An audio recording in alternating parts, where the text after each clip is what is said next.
Hello, ladies and gentlemen, and welcome to another episode of Hashtag Anime Talk. This is episode 54. I am your host, as always, Mr. Lynden Burden, joined by my co-host, Mr. Chrissa SJE. Chris, how you doing today, brother? Man, I am Gucci Bandana. I'm a lot more in brighter. I'm in brighter spirits than I was last episode. We was in the, you know what I'm saying? The world was in a weird place. You know what I'm saying? We started to see a little bit of light. Before, when we did the last episode, it was right before all that stuff happened. And I want to apologize to you because you should have been on the episode where we was talking about all the shit that happened in the world. It was just schedules was just, that was a wild day. And we didn't post anything on Anime Talk Instagram. We didn't do we didn't go live on IG. It was just a lot of stuff going on in the world with the death of George Floyd, Breonna Taylor, and the riots and the protest of people trying to get equality for African Americans and trying to stop the abuse of police in this country. And that was something that I know I took seriously. I know you took seriously. I know the entire BrosWhoThink network took seriously. And it wasn't the time to talk about anime at that time. But we figured that it's time now. We use our platform to talk about the situations in the world, and there should still be content that gives people levity and lightness, because I don't know about you, but during that week, bro, I was depressed. I was constantly looking at my phone. I felt like I couldn't breathe at times. It was really stressful. Yeah, I'm not gonna lie, bro. Like, I felt like I had so much, I collected so much trauma that couple weeks, because just, bro, we live in a day and age where you just see everything on your phone. You don't gotta wait till the news. You don't gotta wait till you get lied to. You just see shit live. And if it's fucked up, it's fucked up. And I saw a lot of fucked up shit, and it's unexplainable. You know, I'm with you. I talked about this on this week's BrosWhoThink. I was like, on iPhone, they tell you about your screen time. And my screen time before the past week had been going down. Like, I've been constant because I was trying to work more. I was trying to just be off social media less. And my screen time had gone down. The only thing that was high was if I was researching on Safari or writing in my notes. Bro, my screen time doubled damn near. And I was on my phone for 14 hours last week. Yep. Like, that's See, I've been almost for on a my day. phone. Like, I've been on my phone probably about the same, but I'm on my phone a lot. I'm just on different shit. Like, I'm on Twitter. I'm on all that shit. When usually I'd be like on my fucking Pokemon Home app, switching some shit. Or I'd be on my manga apps. Because I'm like, bro, I've been taking breaks from reading, eating zero. Not saying taking breaks, I'm back at it. It's just been slowing me down on everything. The only thing I've really been on is the Switch super hard, because when I was getting too deep into it and I had to take myself out of it, that's the only thing I use. Bro, I just grabbed my Switch. I bought new games and shit. They got a game called something about Buddha, something. We are the exact same. Literally, the thing that got my mind off it was playing my PlayStation. I literally got Red Dead Redemption, Streets of Rage 4, and My Heroes 1 Justice 2. I just been playing those games, just rotating and playing video games. So that's the only thing that could take my mind off of it. Now, see, I'm trying to get my boy Doom to get My Heroes 1 Justice for the Switch, because it's on sale, so I could give him the pause. You know what I'm saying? Because I've been itching to give somebody the pause in that game. I just don't know nobody who got it for Switch. You know what I'm saying? When you're ready for that action, you already know what console you could come to, and I'll give you straight L's. I'll play with Mirio. I don't even want that work, son. I can't even fucking. I already know what's gonna happen. Son. My Mirio intangibility game. Oh, I'm ready. The fact that they allow you to straight up not get touched by just holding triangle, that shit is crazy. OP. Like, I love it. It's a broken ass character, bro. But I ain't gonna lie, the game itself like, is full of, if you know how to play each character, it's super fun. Like, it's way better than one. Oh no, one is dog shit compared to this. I was gonna come on here and trash it, but like, I actually really, the story mode's not great, but like, the thing that makes it is the mission mode, the fact of the way that you play with your favorite characters. Playing with Mirio, Sun Eater, Deku Shoot Star, I really like. I love playing with Aizawa. I love playing with Endeavor. I love some of the new villains like Overhaul. I love the villains. All the villains are fun to play. Well, majority of the villains are fun to play as. Stain is my guy. So like, I really enjoy My Hero 1's Justice. But today, Chris, we got a special guest. Some would say he's the pioneer of anime rap. This guy has done soundtrack composing for different anime. If you've seen Genlock, he did the soundtrack for that, for Rooster Teeth, we have the legendary Mr. Richie Branson coming on the pod. And I can't wait for you to hear what he says, Chrissa, because he bigs up you, Slick, and Otaku God the entire time. He literally says how y'all are the future, and he actually makes a pitch to you guys about something he wants to work with y'all on. Oh, I'm excited to hear this too. Like I'm super excited just because I was super hyped because he announced, I want to say it was earlier today or yesterday, he announced that his tape was dropping. I don't know if it's dropping like at midnight Thursday, like on Friday, or if it dropped whenever he announced it that day. But it drops on the 12th. It drops Friday. 12th. So it is dropping Friday. Yep. Because I know he had teased it and I was excited to hear it. Like I'm ready to hear the project, you know what I'm saying? So I'm itching to hear the project. I'm itching to hear the interview, you know what I'm saying? It's just, he's an icon, you feel me? He's like a OG in the game that's been like verified, you know what I'm saying? Like he got his stripes, and I'm not gonna lie. Homie made the soundtrack for Genlock, bro. That's crazy. Like that is crazy. Verified in the game, bro. Like he really do this. You know what I'm saying? And I respect him to the fullest. You know what I'm saying? I definitely want to hear what he got coming up. And I can say from just our conversations and just from what I know of him, the respect is mutual. Like 100%. Oh yeah, for sure. We be back and forth in the dimensions. You know what I'm saying? He cool peoples, bro. Like I'm not gonna lie, man. He's real positive. And in the anime community, bro. Not just in the anime rap community, because the anime rap community is its own thing, but the anime community and the anime rap community both, like they kind of, everybody kind of stays to themselves. They get their own little cliques, you know what I'm saying, and shit like that. But I love seeing a lot of the positive energy come out, like to where it's like, I fuck with you, you know what I'm saying? It's like we just two people seeing each other, you know what I'm saying? And I vibe with a lot of the OGs in the scene, a lot of the new heads in the scene, you feel me? And it's good to see like the unity out here. Like people really supporting each other, people really showing love. You know what I'm saying? People not on no celebrity shit. People just on some like, hey, I'm a human too. You know what I'm saying? I love watching anime. Let's talk anime, let's talk music. You know what I'm saying? 100%. Well, we got a full show today. No questions this week because we have the interview. But this is kind of breaking news because this Annie Twitter missed it.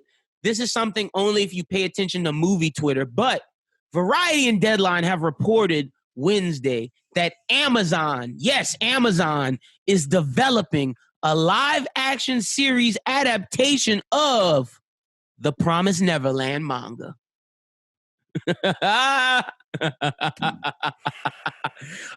Before you say anything, I'll say this.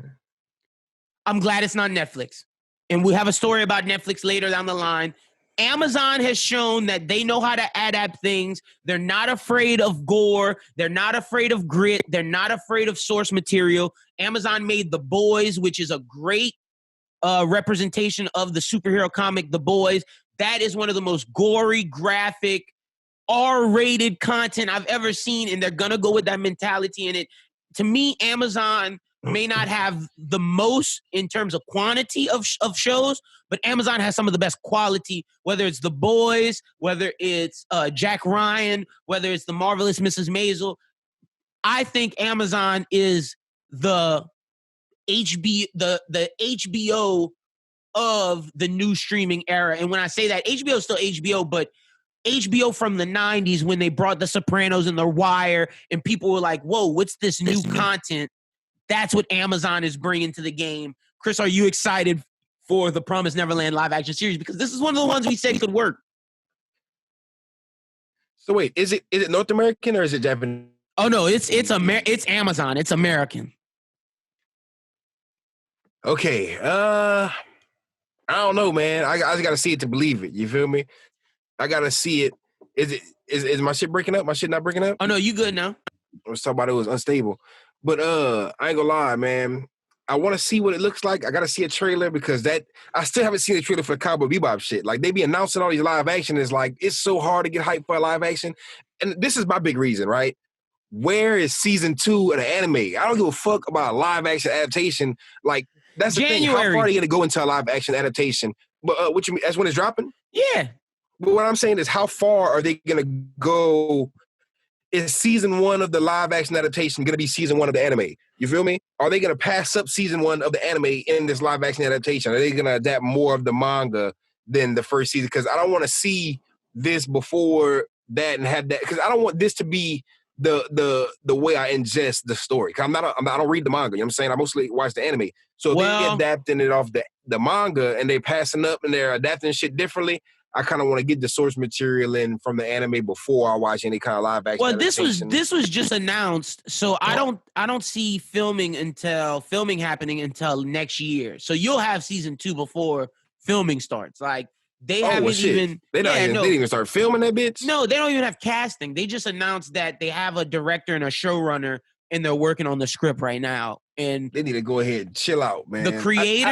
The creator's a part of it as well, who made the manga. So look, I'm gonna say in terms of Amazon, because I always want Amazon or HBO to do a Black Lagoon series. I want Amazon or HBO to do a Trigun series. And if this works, I think Amazon can take up these grittier stories and make it happen. Like Monster should be a live action adaptation. And I just feel that I'm going to give Amazon the benefit of the doubt because of their track record, whereas Netflix's track record, because they have so much quantity, is hit or miss. And when we talk about the next story, when we talk about the Cowboy Bebop interview that the creator did of the live action show, I have problems. And I don't see those problems happening in Amazon, because Amazon has shown that when they adapt something from the book, they stay 100% true to the feeling, they stay true to the story, and they stay true to the mythos and the mythos and just the feel of everything they adapt. So that's why I'm gonna give Amazon at least, whereas Netflix, they have with me a 40% chance of me thinking it's gonna work and a 60% chance of me thinking it's gonna fail. Whereas with Amazon, there's like a 75% chance that I think this is gonna succeed. And that's way higher than Netflix. I just gotta see the trailer. No, and I understand that. But I ain't gonna lie, like Amazon, they gave us Vinland Saga, they gave us all kind of hot shit. They give us great anime, and then in terms of live action, they gave us one of the best shows on television with The Boys. Yeah, The Boys changed the game. But I know you heard about The Boys. I know they hit with quantity and not quality. I mean, quality and not quantity.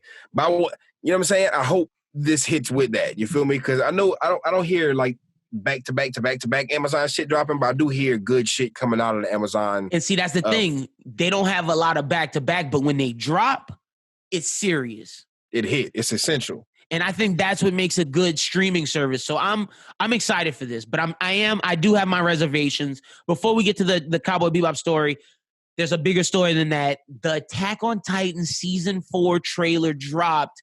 They didn't give us a release date. We may get it in October. We may get it in December or January of 2021. But Chrissa, what did you think of the Attack on Titan season 4 trailer? Man, I need that 2020. I need that fall 2020, winter 2020, because I was already hyped for it. I caught on to Attack on Titan late, so I'm super still on the hype. Like, I not saying I can't understand how you would be a fan of it still, but you know what I'm saying? If watching season 1, then waiting 2 years for season 2, then you see, that's why I fell off, and that's why I was upset with it until I caught back up, and I was like, nah, I need to be a fan again. And see, that's my thing. Like, I caught all the way up, you know what I'm saying? Well, as far as the anime, in a quick fashion. It's like I watched that shit like a movie. I watched it over the course of a couple of days. It felt like a long-ass movie, you feel me? Not a couple of days, probably a couple of weeks, but I watched the whole first 3 seasons, and like I'm still fresh off that high. You know what I'm saying? So I'm itching for that season 4. Like I'm literally itching for it. Like I can't wait. You know what I'm saying? I feel like I waited all my life for this anime. Like I went from hating on this shit to being like, man, overrated, mid, to being in my top 10, maybe even top 5 anime of all time. You know what I'm saying? It's up there. I gotta, it's definitely up there, bro, as far as story, characters, just everything. Like I'm a sucker for this kind of shit. You feel me? Like I didn't like it at first because I felt like it was slow in the beginning. And when it picks up. And once pieces start getting put together, it's just, you can see how beautifully written it was. You know what I'm saying? I could just appreciate it more, being that I have more of it to watch. Like if say season 1, the first half of season 1 is airing on Adult Swim for the first time, I'm watching episode 1, episode 2, episode 3 week to week. I'm dropping that shit. You feel me?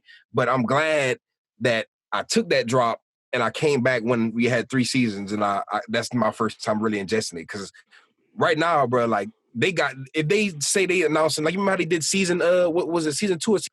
So, you know, man, I'm excited for this. Like it could be something special. And then some of the shots in the trailer, because we gotta talk about the studio. some of the shots in the trailer look so great with Mappa taking over, and it's the animators who did Dorohedoro and Vinland Saga, man, coming in and just they are now the young goats. I don't know if they have other work besides before this, but in terms of 2020, they're hitting on all cylinders. Oh yeah, for sure. Because Dorohedoro is one of my favorites of the year. It's definitely one that's gonna go down in history. It's one of my favorites from the past few years. Yeah.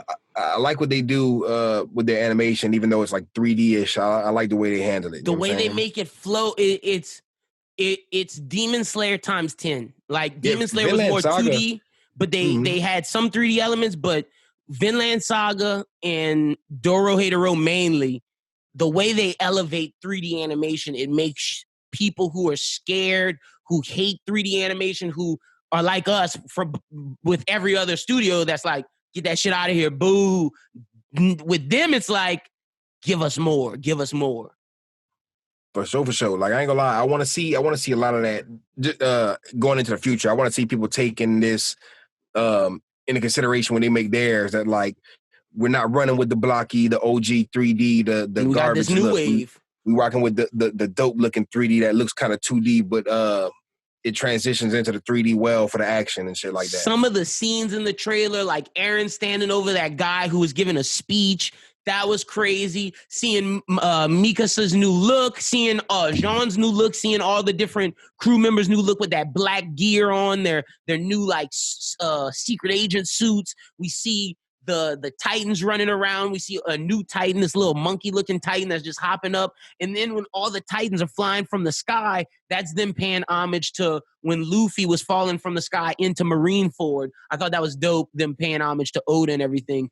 Any scenes that stuck out to you in the trailer that you really liked? Or anything that you saw in the trailer that was like, whoa, I need to know more about this? Man, whatever that new Titan is, that new, what is it, like a silver kind of white kind of Titan? Yeah, the little monkey-looking one that's just like, I didn't get to see too much of it. Like, they teased it real quick, and I watched it a few times. I'm like, what the fuck is that? I need to know what that is. Like, I need to know what that Titan is. I need to know all the new Titans introduced. I'm looking forward to seeing the new gang, the new outfits, the new drip, you know what I'm saying? You saw Eren looking all badass with his new coat over, his slick back hair.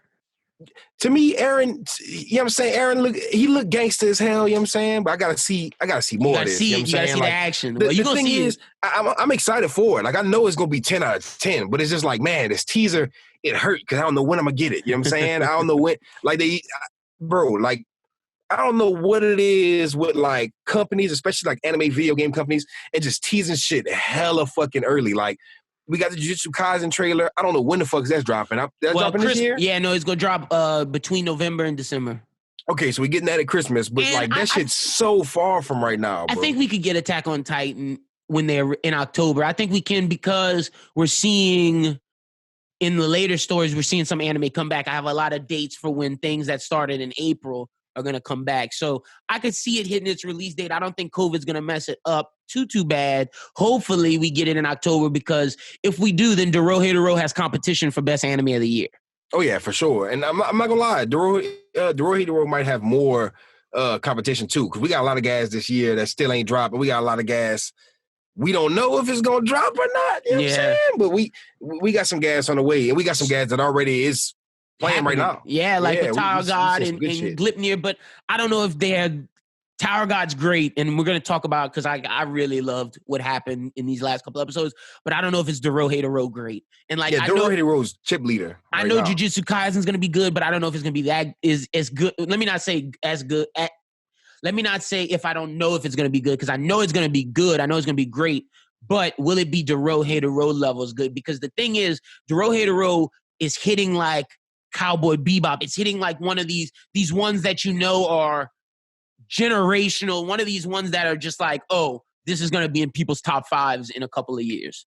Oh yeah, I'm just looking forward to that new Shonen pack. Like, Shonen Jump don't miss. They not missing right now, so I know Jujutsu Kaisen not gonna miss for sure. What'd you think of the not to get too far off topic, but what'd you think of the Dorohedoro dub? Because it's out on Netflix. I've been seeing a lot of people talk about it. It's finally hitting of the Western Annie Twitter, and I'm just like, y'all don't even know it's best anime 2020. I've been putting everybody on it every chance I get. Like I just posted like on Twitter, like I think yesterday I just posted like 4 pictures of Nikaido. You know how people be doing the pictures like the badass woman in anime? Waifu. Yep. I put 4 of Nikaido. I'm like, this is a badass woman in anime because not only is she, you know what I'm saying, she's cool, good friend. You know what I'm saying? If you like the muscular chick, she's hot in that way. You know what I'm saying? If y'all like into that bag, but I just like her because she's badass. She reminds me of like Revy as far as niggas. When she give you the pause, when she put the pause down. I have to applaud the anime that are coming out this year, at least in the Battle Shonen arena and in the Seinen arena. With Dorohedoro, we have Nikaido, we have Noi, 2 badass female protagonists. In Tower of God, we have Endorsi, we have Anak, we have just amazing female characters. In Gleipnir, we have Claire, an amazing female character. In God of High School, we're getting an amazing one. And in Jujutsu Kaisen, we're getting 2 amazing ones that are just really great. This is a great year for women protagonists in anime. Like this is one of the better years. Like all the characters are getting done justice. But what'd you think of the dub of Dorohedoro? I watched like the first like 7 episodes or so, and I got to see a lot that I didn't like and a lot that I did like. You know what I'm saying? For sure, one of the things I did like was certain parts of the dub that were translated compared to the sub. I watched the sub already, and then I watched the dub with subtitles. And you know when you watch the dub with subtitles, it the dub messes it up. Yeah, the sub is the OG sub, but the dub, they translate it, they try to interpret it as best as they can. Make it more for Western audiences. Exactly. And I can't lie, watching it in dub, it was easier to ingest. Like rewatching a lot of that shit, I followed what was going on a little bit better. You know what I'm saying? Just because the way they broke it down. Like I'm reading the subs as I watch it, I'm like, okay, I see what they did there. They did that to paint a picture, you know what I'm saying, to set moods and shit like that, to be like dub make a big difference on like the original content. You know what I'm saying? Like how you'll watch the 4Kids dub of One Piece, and it'll be completely different than the Funimation dub, which will be completely different than the original sub. You know what I'm saying? But I feel like with this one, they did a good job of like with me personally, I love the sub. Like this is one that I'm gonna be sub over dub 100%. But for the American, like Western audience, I could see this hitting kind of hard with this dub. You feel me? It's just if you're one of those people who watch that original sub, your Kaimon is not gonna hit right, like for 100%. That's what I didn't like with the dub. It's just, and it's crazy that they did it with this one, whereas I wanted more so with like shonen kid protagonists. I want them to take these people serious, give them deeper voices, and make them badass characters like the sub. Whereas with this one, the thing that made Dorohedoro so special is the humor to Kaimon. It's the gags that he does. It's that he's a goofball. He doesn't take himself seriously. Whereas in the dub in this, they make him edgelord, Lord of Darkness, deep ass voice guy. And it's like, that's not Kaimon. And then they call him, what do they call him? They call him, they don't say Kaimon, they say Kaiman. Or like, it's weird. Yeah, Kaiman. It's definitely thrown off how they say his name too. I heard his name maybe pronounced the way I'm used to hearing it being pronounced once or twice by like maybe a side character or something, but like the main characters, it's a little off. It's like, did you listen to the original sub before doing the dub type situation? Like, how are Noi and Shin? Because Noi and Shin's voices, I feel like, are deep as well, and like I feel like they don't give Noi and Shin the comedy that they're supposed to get. I feel like also senpai is a word that in English dubs, they just obliterate it. You feel me? And I understand it's a Japanese word. It's like sensei and shit like that. Like, because people say teacher. Like, one of the ecchi shows I watch, Why the Hell Are You Here, Teacher? It's like sensei in Japan. I feel like that held a lot of weight. Like, if you know what that shit, like, if you know what it means and everything, seeing Noi always address Shin as senpai made their relationship feel like a Deku Mirio relationship, you know what I'm saying? And in the dub, instead of saying senpai, she's always just calling him by his name, like Shin. And to me, it feels different. It feels like they're more equals versus him being her, you know what I'm saying? Like, and I didn't get to the part where him being her mentor. And it's like they have just this... get to the part where you meet old Shin, you feel me? And it feels off. Like, I feel like you already knew he was her mentor since the beginning of the sub. you don't really feel that in the dub. And there's like this love tension in the sub that is built because of the mentorship of how Shin sees her and how Noi sees him. That's my thing with this whole sub dub thing. It just depends on how certain dubs are handled and how the sub hits you. And the sub to me was just so perfect of Dorohei Doro. And I honestly recommend people watching the sub. But if you like the dub, good for you. I'm glad you're watching Dorohei Doro because we should just be pushing that agenda because best anime of 2020. Yeah, I recommend the dub to people who strictly watch dub because the people who are like, you know what I'm saying? I only watch dub. I'm not getting jiggy with the sub. Like, because it's been out sub. A lot of people just like, I'm not watching that. I'm waiting till the dub drop. It's like, okay, if this is the only way you're going to ingest it, please watch the dub. You know what I'm saying? Because it may not hit 10 out of 10 like the sub did for me. But at least somebody could come apart from it, at least hopefully liking it, hopefully still giving it like an 8 out of 10. Hopefully the dub doesn't throw it off for people who don't really watch sub. But as far as people who watch sub and dub, but usually you prefer dub, do the sub. Do the sub, son. Like, do yourself a favor and really hit, son. It's like Demon Slayer. Like, there's plenty of people I know personally who don't really watch too much sub unless they have to. Like, they'll watch Dragon Ball Super, they'll watch the big hitters, like they'll watch One Piece to stay caught up, but they're not about to watch just like, you know what I'm saying, Promised Neverland, they wait for the dub. You know what I'm saying? My Hero, they'll be watching that dub because it's an episode after whatever. But this one, do the sub. Do yourself a favor, bro. Yeah, do yourself a favor.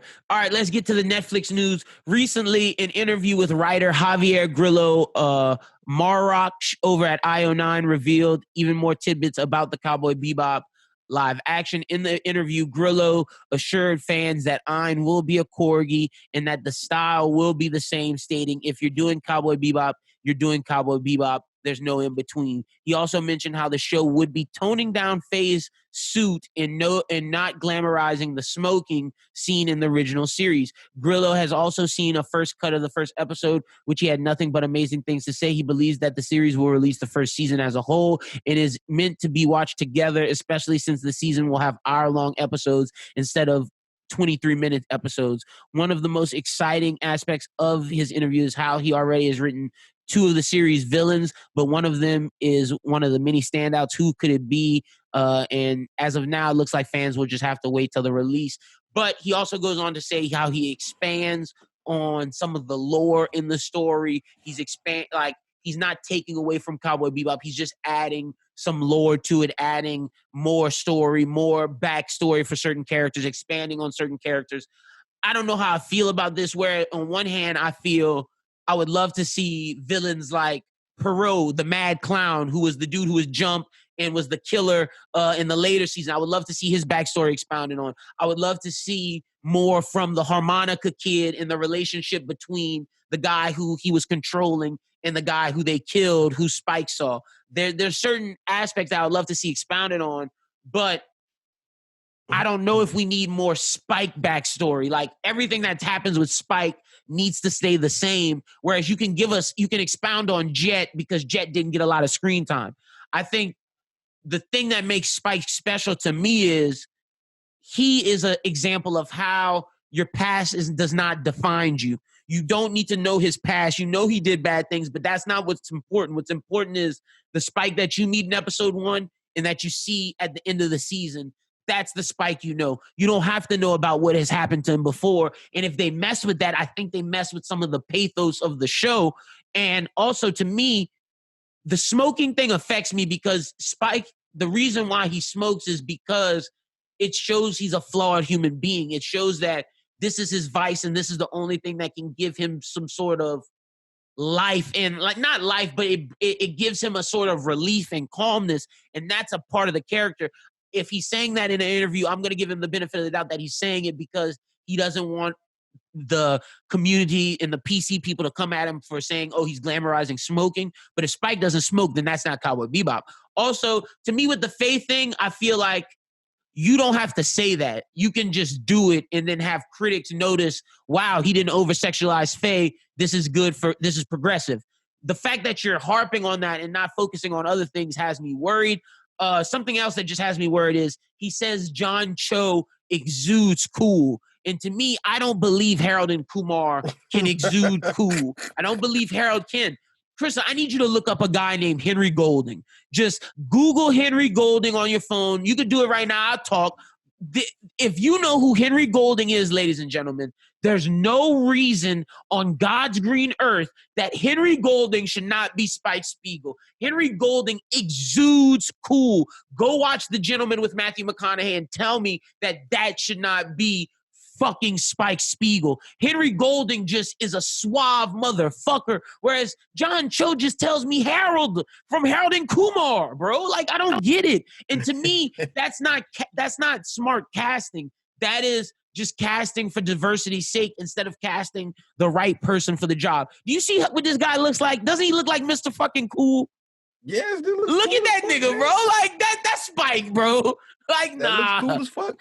I know a lot of people wanted to see, like, Keanu Reeves, but he's, like, clearly a white man. You know what I'm saying? Yeah. I know he's a big fan of the series. He's too old now. Oh, yeah, he's way too old now. He's perfect for John Wick. But I mean, shit, he's getting old for John Wick. But to me, John Cho's too old. Like, I'm willing to bet you. I'm giving you my prediction now. I said this on Bros Who Binge. I think that Jet will outcool Spike because the person who's playing Jet is a suave motherfucker. That's a suave black dude. He looks like a cool dude. He played a villain in Luke Cage, and in Luke Cage, he was so just badass. And I also think Vicious will outcool Spike because Vicious is an actor from The Boys, the Amazon TV show I was talking about. I think Faye will outcool John Cho. And to me, it's a problem if Faye, Vicious, and Jet outcool Spike. Spike's supposed to be the coolest person in space. That's facts. Now, see, I got these are my thoughts about it. Now, I gotta say this because I'm gonna say what I always say. You know what I'm saying? But this is a perfect example of why. You know what I'm saying?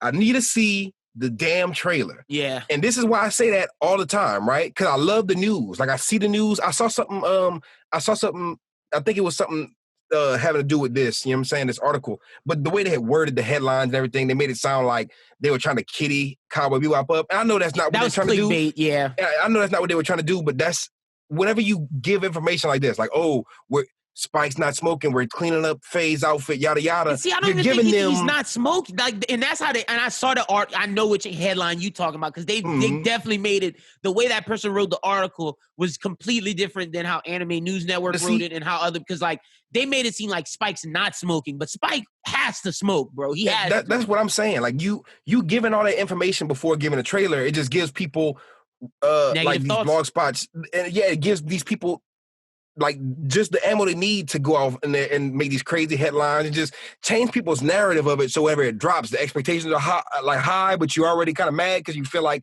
they might fuck it up when you're already anxious that they're gonna fuck it up.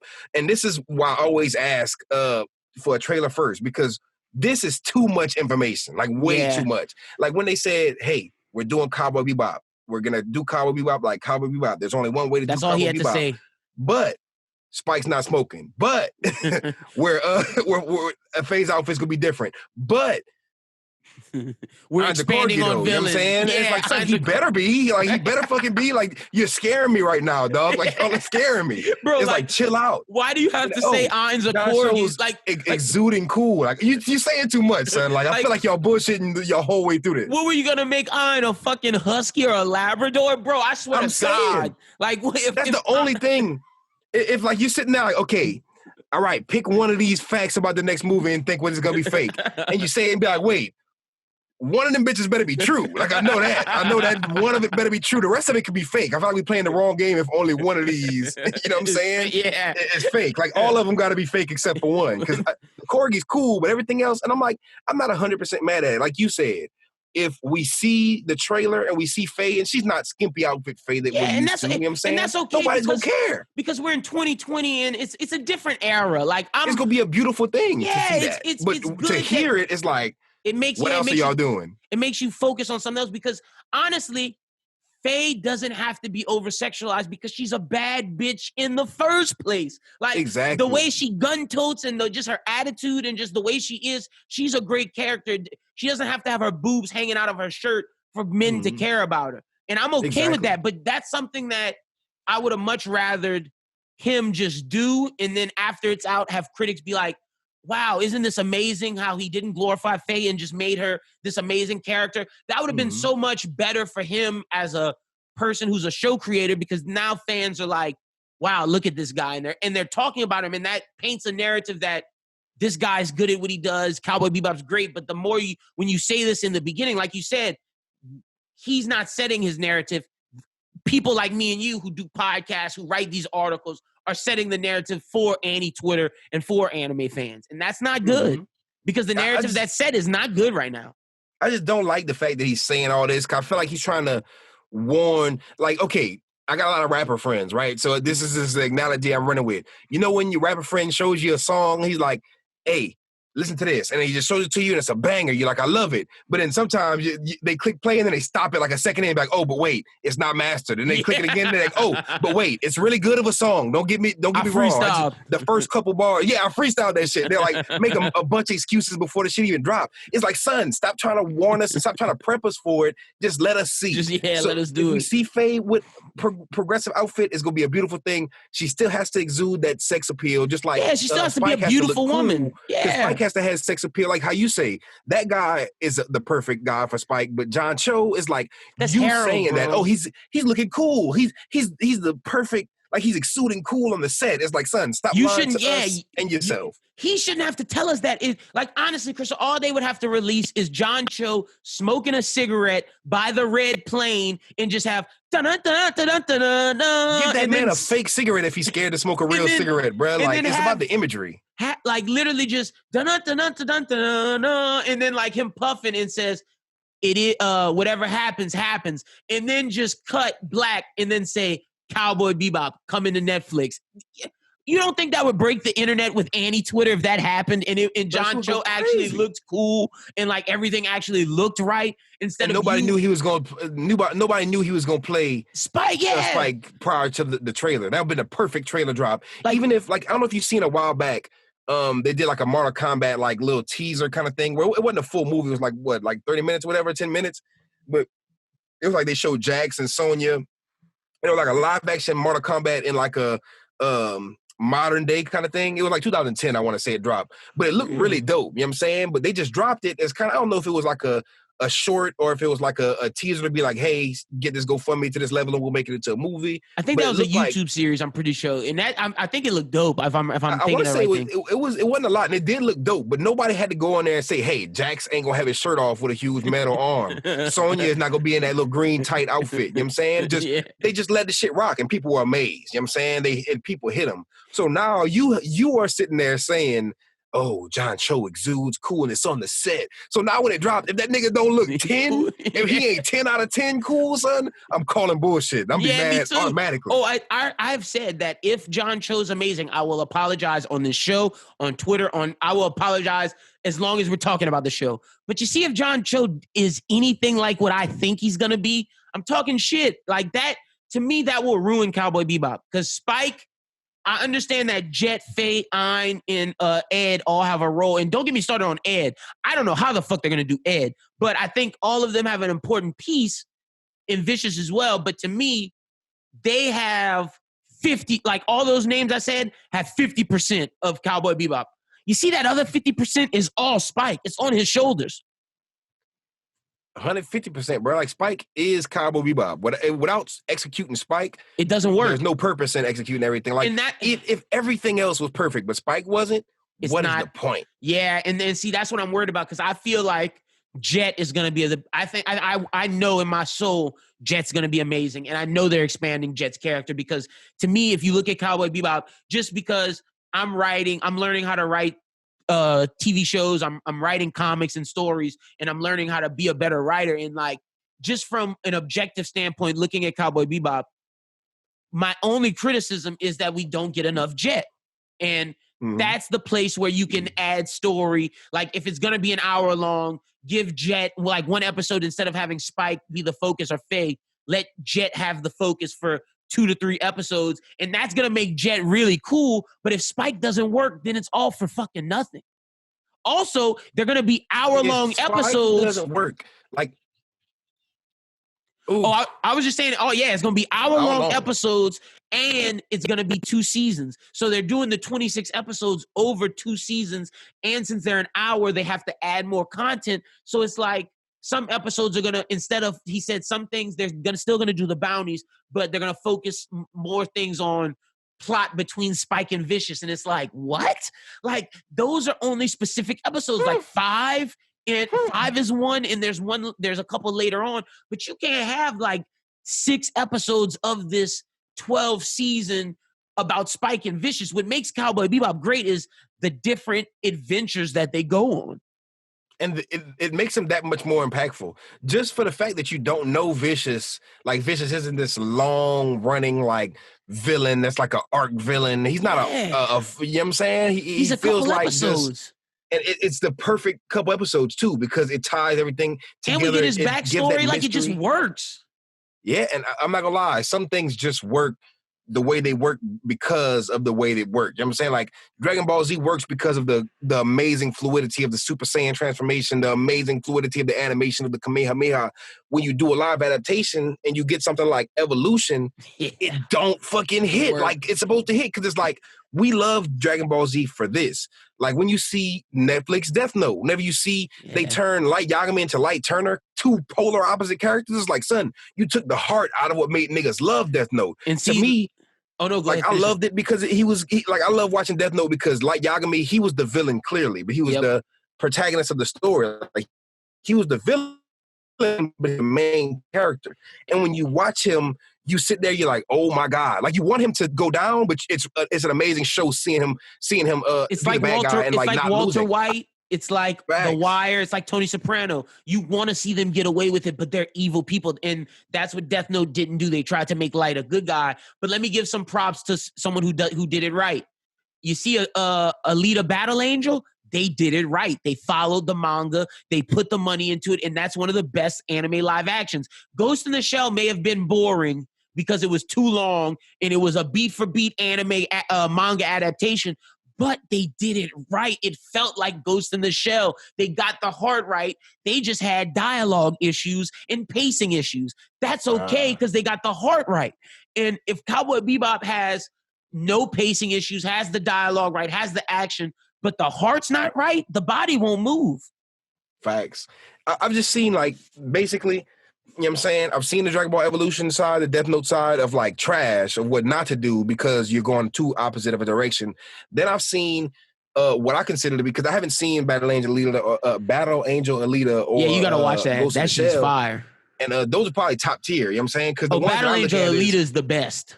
Like the ones I look at is the best, because I haven't seen those, is Bleach and Full Metal Alchemist. But when I actually look at them, it's like they're the best that I've seen, but they're very mid. And they're mid corny because they kept the heart.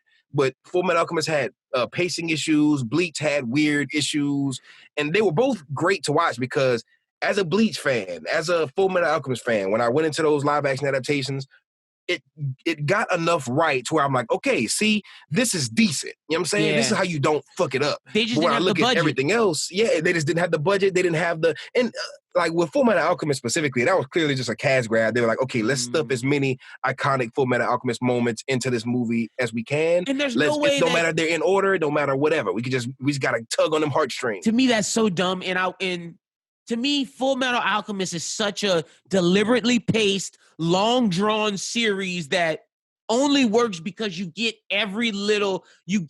from the top left corner of episode 1 all the way to the bottom right corner of the last episode. It all connects. Like every dot in between connects, and that's why it works. Full Metal Alchemist, you know what HBO should do if they want a new Game of Thrones?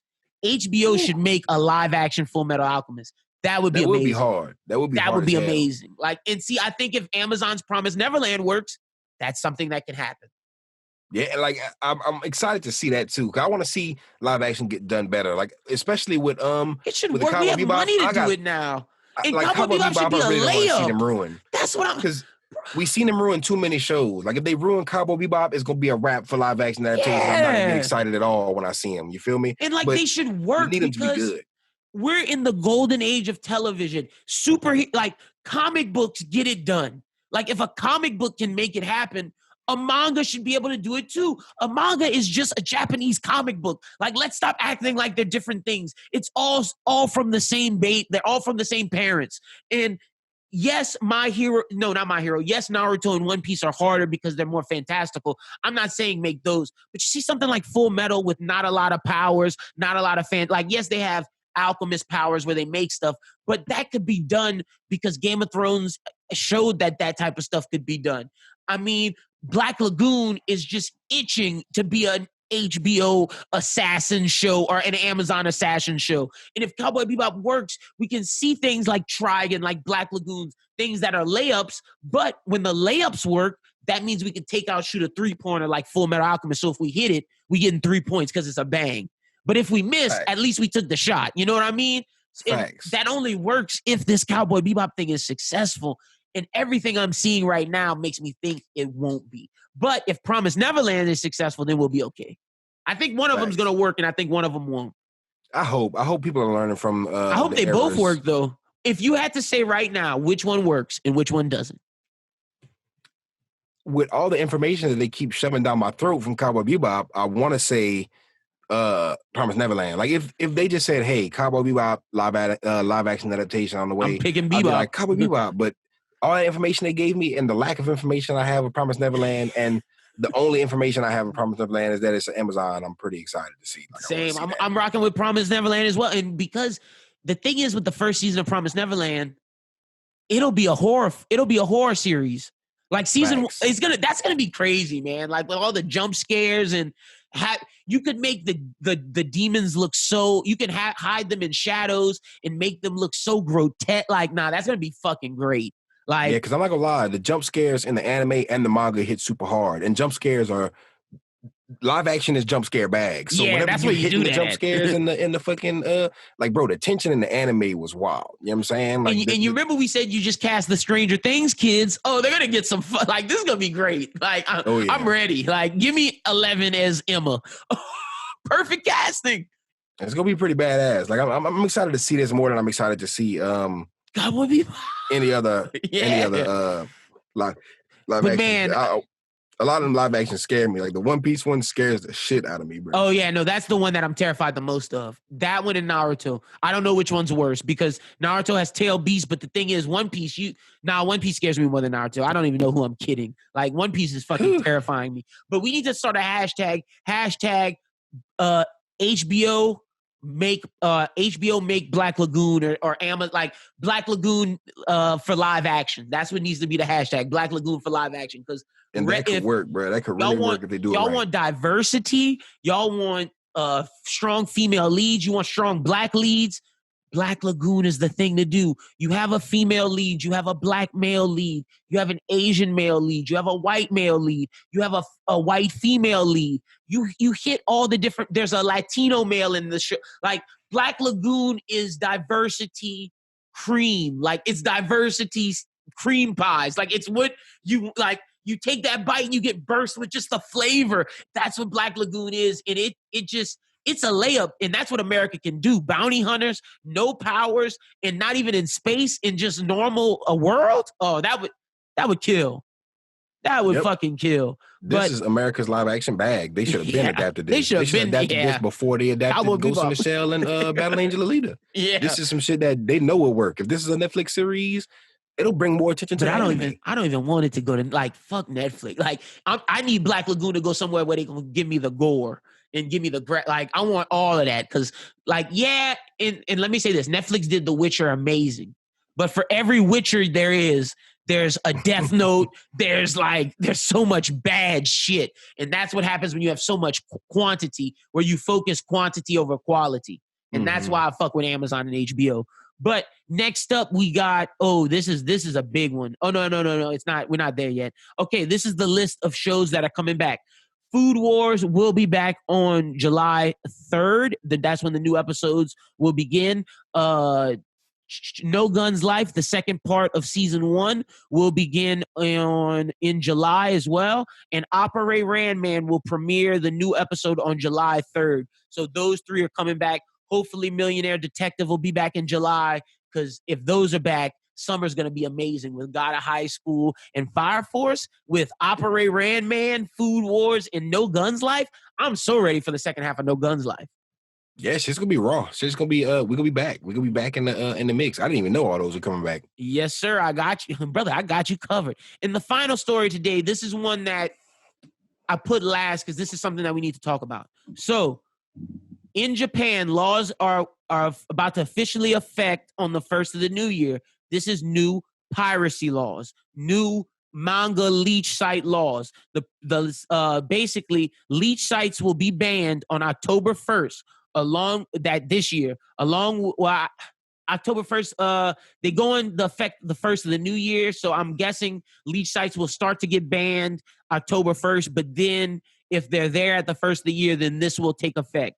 Along with the passing of new sites or development of leech apps, while downloading a few frames of manga will not be considered a crime, the full chapter or story is an entirely different situation. It also stands to note that any fan fictions or similarly created works will not be considered a part of the law, making it okay to download and share. But the punishment for those who do leech sites and manga apps, repeat offenders will serve 2 years in jail or face a fine of 2 million yen, which is $18,274 or a combination of the two. Operators of leech sites will serve up to 5 years in jail and be fined 5 million, which is $45,000, or both punishments together. These new laws will help to keep creators of these beloved stories paid the proper amount they deserve for their hard work to put in to make their readers happy and entertained. The law will change a lot in the world of manga and piracy. So this is huge. It won't affect American leech companies. This is more so in Japan, but this probably will stop the spoiler leaks. Chrissa, how do you feel about this? People still gonna drop their little panels, you know what I'm saying? But yeah, as far as full chapter spoilers and shit like that, that's gonna be cool, you know what I'm saying? We gonna all get it at the same time because I know a lot of people are mad. I seen there was My Hero spoilers were dropping left and right tonight. Bro, I seen fans like there's the official Jujutsu Kaisen manga translator. He's been slacking and not getting the chapters translated as fast as he should be. And people have been getting on his ass. Like he had tweeted something the other day. He tweeted like a link to his his YouTube. And he was like, about to start doing Q&As. And they were like, nah, bro, give us that content. Give us the chapters. They roasted his ass. Like, son, I seen somebody quote retweet that shit. And they got on his ass so hard, nigga deleted the tweet. I was like, damn, son. Dang. I was like, bro, they that mad because they want the translations? But the thing is, if the Japanese versions drop, and there's days before the Shonen Jump drops it, people are itching for that, and they're like on these translators' ass. I think this is good for the community, but I want to challenge Shonen Jump this because I want all my mangaka to be paid properly. If Oda's not getting paid properly, then I will stop looking at. If Oda not getting paid properly is because we look at leaks, I need to stop because he provides me so much entertainment. Same for Horikoshi, same for Gotage, same for Boichi, same for all the mangaka that we love, but. Shonen Jump, there's an easy solution. That ain't happening on this thing. I'm buying everything. I read this shit on the apps and I buy it. Exactly. We pay for the Shonen Jump viz. We buy manga. But my thing is this. Shonen Jump, you have an app that you make people pay for. If $1.99 is not enough, how about making people pay $5.99 to get it the same day as Japan? If they do that, I guarantee me and Crystal would pay it. I guarantee more anime fans would pay it. And that's how you stop piracy. That's how you stop leaks, by allowing the West and the rest of the world to get it the same day as Japan. I understand you're trying to sell physical copies, but you have a streaming service. You have to get into the 21st century. And them physical copies will always sell, bro. I need this. I need this for myself. Collectors, like I found out about this from reading it on my phone, but it was so cold. I wanted to support the mangaka. That's what I'm saying. I bought the shit. Guns Life, Vinland. It looks amazing. And my thing is, we're in the new age. If I have to pay a little more to get it the same day, that should be good for you for business. Like, I don't get why they don't do that. Cracking down on the laws won't really change anything. You have to change the system. And see, the thing is, bro, people are not buying Jujutsu Kaisen volumes to read them. People are buying Jujutsu Kaisen volumes because they love them. Like when I was buying Demon Slayer volumes, which I still am, when the new Demon Slayer My Hero, that's in America, like the Demon Slayer volumes are like 5, 6 ahead in Japan than they are in America. But every time it drops in America, I buy it, not because I haven't read it, because I need it for myself. You know what I'm saying? For your collection. So at the same time, you don't have to worry about, they sitting there like, we need you to buy this, we need you to buy this. Nobody is buying it to stay caught up. And that's a backwards way of thinking in the 21st century. Like, if you're more concerned with physical sales than you are boosting your streaming and your app, you're absolutely out your mind. Because like you said, they could get a bigger bag by just charging a little more and doing it a little bit more efficiently. Literally, that's it. At the minimum, charge $5.99. And I know for a fact if they charge $10.99, we still pay for it. Oh, yeah, for sure. Like, I ain't gonna lie. I would pay for it just off of the strength of more money going to the creators. Like, if they're sitting there like, hey, look, $2.99 to get all the Oda shit. Oda's sitting there like, Oda need a little bit more, because $2.99, you're not just paying for Oda, you paying for everybody. Oda need his $2.99 fully. Look, he can't split that with nobody. $2.99 and you get it how they do it now. You get it the next Monday. But you see, if you do $10.99, you get it right now, Thursday. Japan has it. Why do you think the fan translations are out? Because people bought the real manga and took pictures. And also, you have everything too, because they every week or every month they're like, "Hey, we just gave y'all the middle of Demon Slayer." I'm like, "Who cares? I read that shit already." And see, that's another reason why people use pirated sites, is because of y'all, because y'all don't have the full. I pay for the site, and I couldn't read all of Jujutsu Kaisen. I had to go to Manga Zone, Kiss Manga, because you didn't have everything at Jujutsu Kaisen. Is that my fault? Is I'm to blame because I'm a pirater, but at the same time, I pay for your site and I want to use your site, but you don't give me the tools to use your site? Shonen Jump, you have to do better. Viz, you have to do better. I'm big on that. I'm big on, like, you can't blame me. Like, because the thing is, I feel like I'm very strong. I feel very strongly about that. Like, if I'm because we're creators. Like, like, bro, we support creators. We are for the creators. I pay for people's Patreons. I donate, like when Tekken does live streams, I donate money just because he makes good content and he provides me entertainment. I am for the creators. I want Oda to get paid. I want these mangaka to get paid. I want these people who drew the lines, who do the speech bubbles, these people who aren't mangaka yet, who do the producing jobs. I want y'all to get paid, but it's not my fault if your corporate overlords have a flawed system and I'm paying and I can't get what I'm paying for. Yep. Because you give us the idea that, we'll have everything. Also, I don't know if you know this, there's a chapter cap that if you read more than a certain amount of chapters on Shonen Jump, they stop you for the day and then you have to come back for your chapters to reload. I definitely didn't know that. That is wild. It's like over 150 or over 200. That's how much manga I read in one day. And I couldn't read anymore. And it was like, bro, why? I pay for this. Exactly. Like, if $1.99 is too cheap, charge more and I will pay for more features. At least make tiers and have this be the bottom tier. That's what I like. $1.99 is for what we have now. $5.99, the date isn't the same. The date's the same, but you get more you get the whole catalog. And then with $10.99, you get the same day as Japan and the whole catalog. That's more money for y'all. Like, I don't get, like, please, Shonen Jump. I know Richie Branson is on this episode. If anybody connected can talk to Viz or like, this is something that needs to happen. Facts. What were you gonna say? Because I saw you. I forget. It was something about having everything. There's the whole catalog and everything. But I forget what I was about to say. It was something about specifically having the whole catalog and like with the tiers and everything. But I forget exactly what it was. I make that $5.99. The date is still like, you don't get it the same day as Japan, the new chapters, but you have the full catalog. I was gonna say. Also, not to be nitpicky, you know what I'm saying? But I know there's a lot of the bootleg ass sites that have the single page, and the more you scroll, like, you know how they have the spreads? Yeah. They'll have the single page and then they'll have the sideways. They'll have the spread.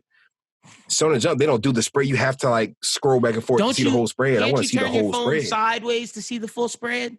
That I'm not 100% sure. I'll let you know that real quick, but I don't know if you could even do it on the computer. 'Cause I like to read a lot of on the computer. Yeah, I like to read a lot on the laptop.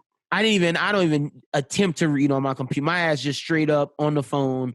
I've been reading Eden Zero on the laptop. That's like gas, because I bought every volume that's like out to date. You know what I'm saying? Especially because look, Chrissa, you turn it sideways, full spread. Okay, so I'm gonna have to fuck with that then. Cause I'm about to say I usually read it. I usually, you know what I'm saying? Because I knew I saw full spreads. And speaking of, I just gave a big One Piece spoiler. Oh my gosh, I'm sorry. Oh no, I didn't even. Oh my gosh, I'm so sorry to everybody reading. I just gave a big One Piece spoiler. Oh my gosh, I didn't even realize. But look, this y'all do not rewind if y'all want to. Do not rewind. Like I gave a huge spoiler, but this cover, best One Piece cover to date. Like gas pack, like the colors of it, the way that Sanji looks, and then I saw you reposted. Oda did a video of how he made it, bro. Oda's the man, bro. The freaking man. Anything else you got before we get into our interview with Richie Branson? Nah, man. Just I did hear Yonko went on this fucking rampage and just spoiled a bunch of shit. These are not official announcements, but he spoiled a lot of shit. Like he was talking about how Eden Zero manga in the works. Oh, we talked about that anime in the works. We talked about that last week. We talked about that last episode? Yeah. Cause I ain't gonna lie, that still feel fresh to me. I feel like all the drops. Yeah, watch. Cause I got it's brand new Animal, BNA, Fire Force, Dragon Quest, God of High School, Eden Zero, Chainsaw Man, Act H, Spy Family. Oh yeah, you're right. Cause we did talk about Chainsaw Man. Yeah. I'm still hyped about that. Chainsaw Man too. Like I want to see the Chainsaw Man anime. I want to see the Eden Zero. Like that's the two most hype I think I've been about an anime in a long time. About all the new ones that are coming. Because Jujutsu Kaisen is my shit too. Like, I'm excited for that. JJK is number one, but of stuff that hasn't come yet, like out of the Eden Zero, Chainsaw Man, Act H, Spy Family, Fire Punch list, I think I'm the most hyped for Chainsaw Man than Spy Family. But I have started Eden Zero. I'm on like chapter 3. I'm just going slow. And once I get to deep in it, I'm going to let you know how I feel because I'm not ready to comment yet. But because I've been like, it takes you a while to get to not takes you a while, but like you got to get into it to get into it. That's why I didn't want to comment yet because like the beginning is a little all right. I see the friendshipness, but I need to see what makes it cool. So I'm getting there, but I'm caught up all the way. Let me tell you all the shonen stuff I'm caught up on. This shit is crazy. A lot of stuff. I'm caught up on One Piece, Promised Neverland. Oh, and Promised Neverland is about to end, by the way. I'm caught up on My Hero. I'm caught up on Black Clover. I'm caught up on Chainsaw Man. I'm caught up on JJK. I'm caught up on Mashal, Magic, and Muscles. I'm caught up on Spy Family. And probably my favorite one, my third favorite one behind One Piece and My Hero, Undead Unluck, brother. It is so good. Like, I love the story of Andy and, oh, man, I can't believe I'm forgetting her name right now. Oh, bro, what's old girl's name? What's the little girl's name? I forgot. I've been on Eden Zero. I haven't read it in a while. I forgot her name. I just know Andy's name. Man, oh man, I can't believe I'm missing her name, and this is messing me up. But yeah, no, Andy's. Oh, it's Fuko. Andy and Fuko. I love it. Shout out to Yoshifumi Tezuka. Yoshifumi, you are now one of my new favorite mangaka. You're absolutely amazing. Also, Chris, when you get a chance, read My Hero Vigilantes. It's amazing. It's just it's just as good as My Hero, but it's different. Fuck? Yeah, it's amazing, bro. And like the crawler, the main hero, so cool, so cool. His quirk, at first you think it's just gliding, but it becomes something greater, and it's nuts. This story is amazing. You see Aizawa's young days, you see Fat Gum's young days, you see Midnight's young days. It's a really dope story. So shout out to My Hero Vigilantes. But that's all we got for news today and telling y'all what we've been reading and watching. Let's get into the interview with Richie Branson. And after the interview, we will be reviewing the latest episodes for Tower of God and Gleipnir. So stick around for that review. But without further ado, let's get into the interview with Richie right now. Hello, ladies and gentlemen. And joining me today, we have a very, very special guest.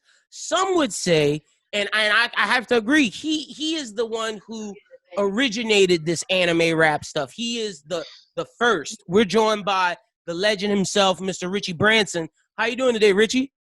I'm doing well, man. Just trying to stay alive, man. It's tough. Yeah, it's some rough times. Just real quick, how have you been during all of this Corona stuff? I've been good. I've just been chilling, man, in Texas, small town in Texas, just waiting it all out, man. Yeah, I understand that. That's same over here, small town in Louisiana, just trying to make it do what it do while I'm at my house. So I feel that. I see you right next door, man, in the South. Yeah, It's an interesting time. Like you said, it's an interesting time to be alive, man. We just gotta get through it. We're in a social studies class right now. Like we're living in a Exactly. social studies like lecture. Like in 2050, 2060, they're gonna be kids learning about the pandemic and all the craziness that happened in the year 2020. Yeah, I know this chapter of the textbook's gonna be a big one, you know. And it's funny because I know you're a big sci-fi fan and anime fan. All the time we see in pop culture 2020, we see like dystopian, neon, hover cars. We might not have the hover cars and neon, but we're getting close to that dystopian type shit. Yeah, we ride on the dystopian stuff. It's wild. Like the Olympics were supposed to happen, they had to push that back. Yeah, and man. There goes the whole. I was gonna go out to Japan too and do the whole Akira. I'm here, Tokyo 2020, and can't do it now, man. Just gotta. I was supposed to host a panel at Anime Expo. Super excited for that. Shit got canceled. Word. Yeah, damn, man. Yeah. And that's a big, AX is huge. That would have been a good look for sure. That's what I'm saying. And shout out to my guy Chrissa, my co-host of Anime Talk. We were gonna do that, but let's get down to business. For those who don't know, like I said, you are one of the first people to really dive in this anime rap thing. So I want to ask you, because I asked a lot of anime rappers how they feel about this. How do you feel about the term anime rapper? Because you use anime bars, but it's not like every line is an anime reference. You still make the songs feel like songs. And if you're not an anime fan, you can still vibe out to this music and get down with it. But if you understand certain references, then it just hits you 10 times harder. Yeah, I think it's crazy because like when this whole thing kind of started for me, it's a funny story. I went through and I had made this this song called Otaku King. This was like a million years ago, man. This is like and 8 years ago. This is not Otaku King 5 because this is just the first one. Which in hindsight, like the first one, it was leagues below like where they are now. But I did this song, and it was a whole bunch of people in the comments on YouTube. This was when like the stuff was like new. They're just like, he's not a real otaku. He doesn't know what he's talking about. So then I was like, well, you know what? I'm gonna drop a rap every week based on a different anime. Okay. So the first one I did was Space Cowboy Serenade, and it was like cowboy bebop themed. And then I went to, I think I did, what did I do after that? No, it's crazy. Right after that, I think I can't remember the anime. I don't remember the exact order of the originals, but I did a couple. I think I did Gurren Lagann next, and then I did this song called Bring Back Toonami, because Toonami had did that April Fool's joke when they aired a run of Toonami on April Fool's Day, and everyone was like, just oh left. My gosh, yeah, coming back. And it was just the April Fool's joke. So I was like, I think I'm gonna do a song and just kind of like request that they bring that shit back for real. Like, cause Toonami was like something that I grew up on. And so to, see that happen, it just brought back so much nostalgia for me. So I wrote the song. I think the next day, Adult Swim called me. This was like, what? Like Adult Swim, well, they emailed me and then they called me and they were like, yo, we like that song. We would like to use it on a bump. And I was like, word. So go ahead. This was like 3 weeks into the whole Otaku Tuesday anime rap stuff. And now the stuff is on Adult Swim, like that quick. Like the ascension was so crazy, man. So I dropped that. I didn't know the bigger picture that they had in mind, but like 2 weeks later, they announced they were bringing back Toonami. Oh, snap. Yes, I guess they figured like, well, yo, this dude did a song about it. We might as well use it for promo. Yeah. And they actually announced the return of it. So I wrote another song called it's called Toonami's Bag Bitches. I wrote that song and just sent it to them like, hey, I wrote this song too. You guys could use it for a commercial or whatever. And they ended up, I didn't know this was going to happen. They said nothing. They just said, thank you. But on the first episode when they brought Toonami back, they actually used it for the first like run of Toonami. They used it as a theme song. So damn, that's legendary. I'll never forget. Man. I was in Houston. I just did a show, and I was at the hotel, and I turned on Toonami, and I see the Absolution flying in, and the next thing you know, I hear my beat. I'm like, wait, what? And then I hear me rapping, and yo, that was like anything that I've done ever since will never compare to that one moment. It was like, how do you feel? How old are you at the time? Just to. I was like 25.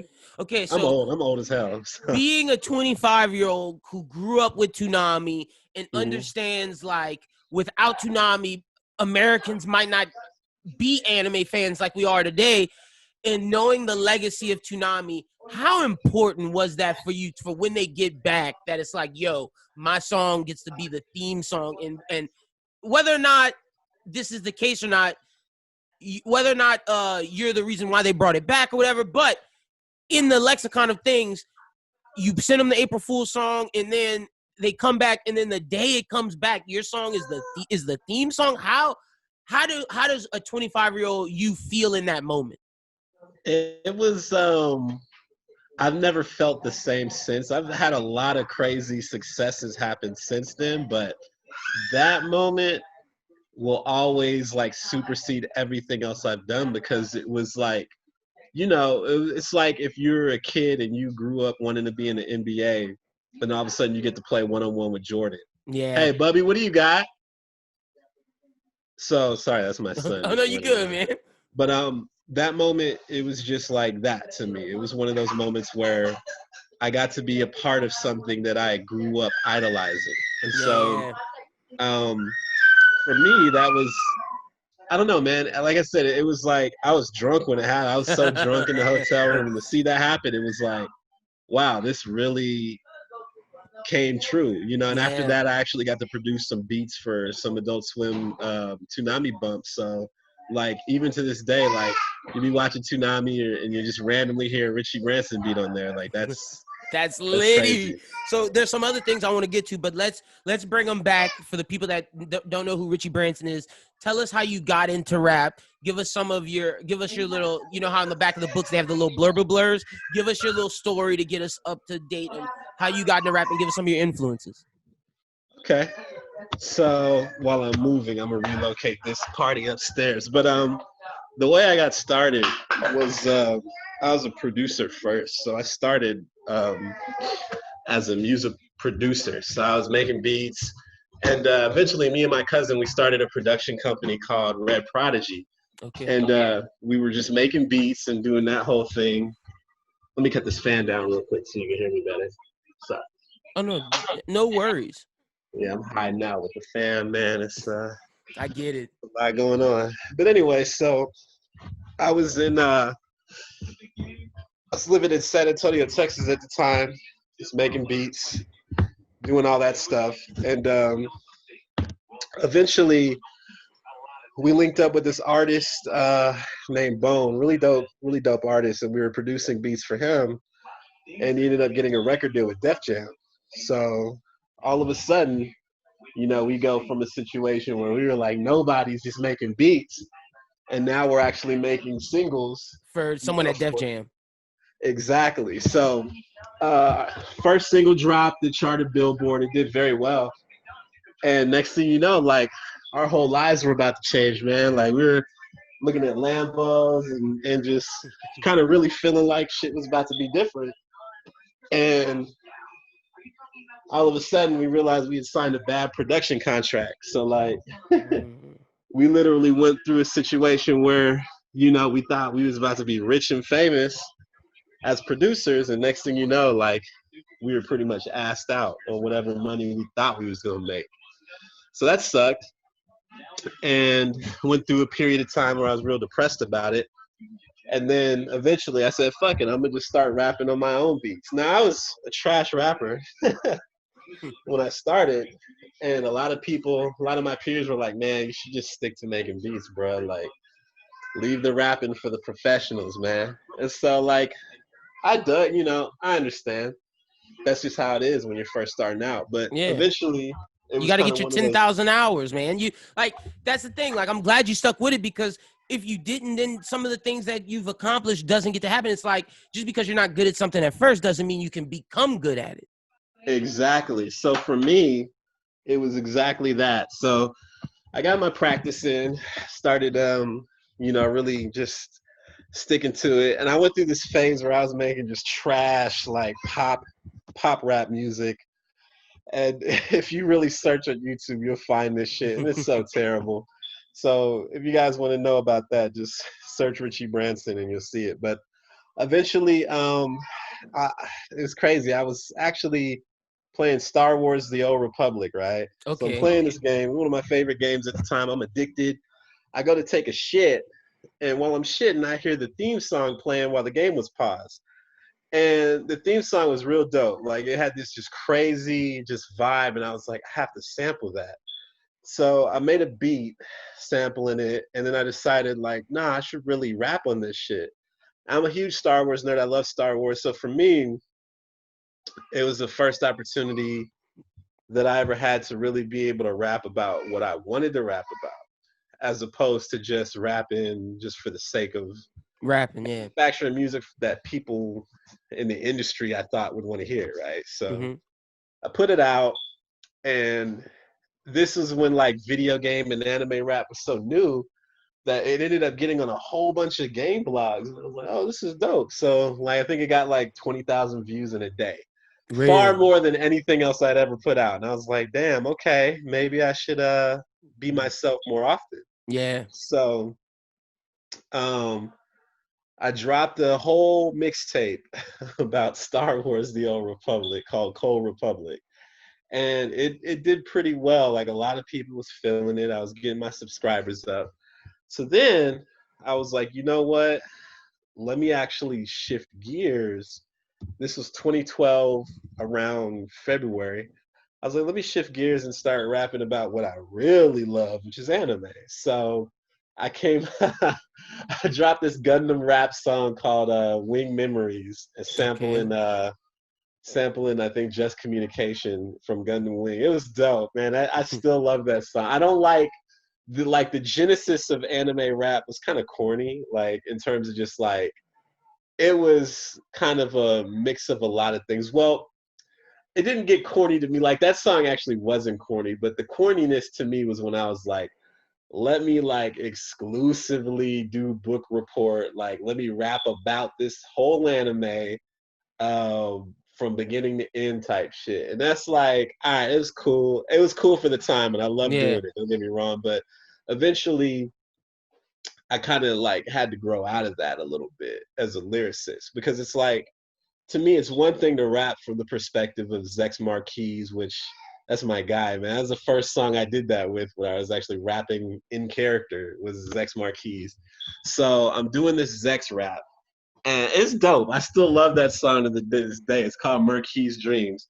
But eventually, you know, it got to a point where I was like, all right, as a rapper who loves anime, you've kind of got one or two ways you could really approach this whole situation, right? One is you could rap from the perspective of your favorite characters, and that's cool. There's actually a lane for that now. It's actually become a really popular thing to do, and I respect it. It's like, it's dope. Like, don't get me wrong, it's good. And then there's the other side of it where it's like, you can rap about, like, I think the best way I describe it is there's two forms of anime rap, right? Like, there's the form where it's like, all right, I'm gonna rap from the perspective of Goku.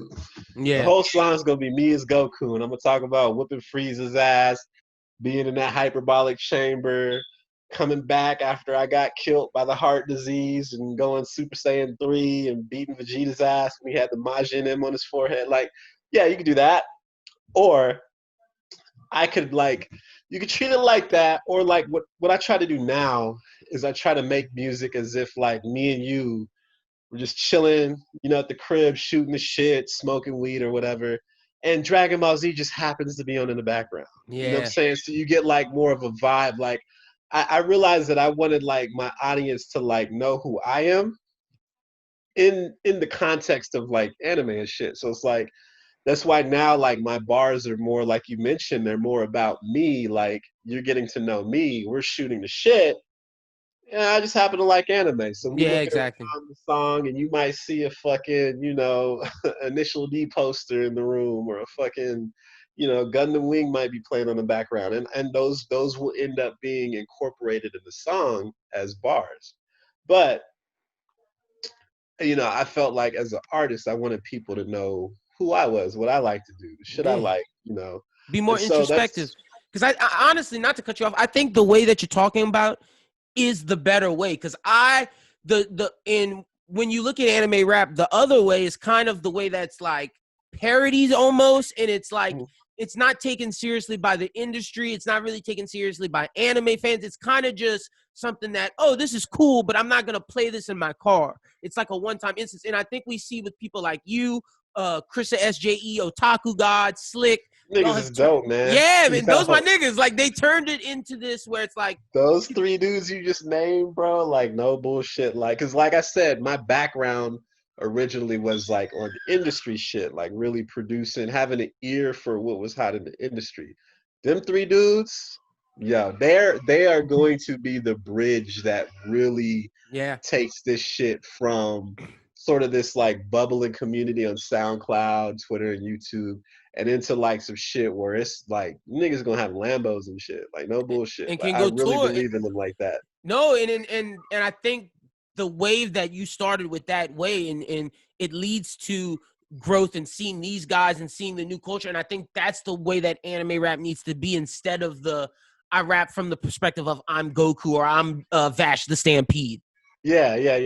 And it's crazy because I have friends who do that. You know what I'm saying? And no disrespect to them. And that's right. no disrespect. Exactly. It's a good conversation to have. Like, and it is no disrespect. Like, it's not for me. It's not. And I don't think, and to your point, like, I do think that particular method, it's like, it's got its own lane, especially on YouTube. Like, the YouTube game on that is bananas. It's nuts. Like, niggas getting like 500,000 views and shit doing it. So there's definitely an audience that eats it up. But to me, looking outside of that, I don't know if you can go tour doing that. Yeah, you could do like conventions and shit, but like going on like tour international, like really like tearing it up on a big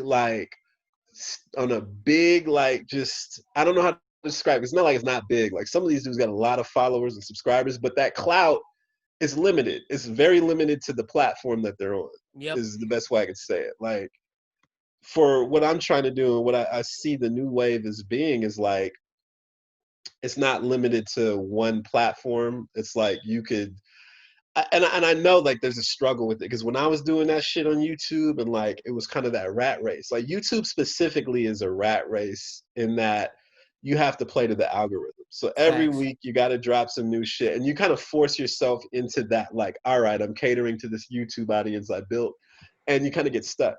So like the best thing that I ever did was kind of shifted away from the focus on YouTube and started thinking, all right, how could I make music that people will appreciate no matter what? Like on a bigger level than just, I like fucking Dragon Ball and I want to listen to this Goku rap, damn it. Yeah. That's cool. There's, you know, but that's a very niche crowd in terms of like, all right, you know what I'm saying? Like, these people are going to listen to this at this moment. They're going to share it with their buddies, but they don't fuck with rap. You know what I'm saying? And it's like the worst thing that I can hear from anybody who supports my music is if they say, I don't fuck with rap, but I fuck with you. Mm-hmm. That to me breaks my heart, because it's like, I'm a rapper, damn it. Like, I'm not some side little, you know, I'm a rapper for like real. You're an artist, like, legit. So if you fuck with my music, it's because you fuck with rap. But I don't want my, like, it was a struggle. Like, when I switched gears, like, I felt like I was losing like the fans that I had built on YouTube, and they're like, Richie, when you gonna do that? We need we need a rap from the perspective of insert anime character here. You know what I'm saying? And it was like, well, I mean, I'm not really doing this that now. You know what I'm saying? So it kind of, I know there's some people who were like, damn, Richie kind of switched up, but the things that have happened since have been for the better. I got to do the soundtrack for this show called Camp Camp. And it's crazy because the way that they put it when I was doing the soundtrack, when they hired me to do it, they were like, we like the fact that you can implement punchlines about specific property without being in the character or whatever. So like, to me, I was like, wow, really? So that opened up that opportunity. Then they followed up, and I was able to do some music for the soundtrack at Genlock, which was I was about to. That was something that I definitely want to talk to you about. How was that? Because I really like that anime. Seeing Michael B. Jordan, seeing Rooster Teeth put that together. And when I first watched it, I didn't know you did that. And hearing the soundtrack, it is amazing, man. Word, appreciate it, man. Yeah, that was an honor, because when they announced the show, I was like, yo, I need to be in that somehow. But I never, I'm not the type of person to reach out to do stuff. So I wasn't like, yo, Rooster Teeth, what's up? But it was just one day I got the email like, hey, we would like you to do some raps for Genlock. And I was like, yo, let's go. man. So if I had to say anything, Rooster Teeth is the greatest ever, man. Like that, their business, their company is like family to me. You know what I'm saying? And they've like appreciated the work I do in a way that I've never felt dealing with record labels. You know what I'm saying? And so I would be remiss if I didn't shout them out for like all the stuff that they for me.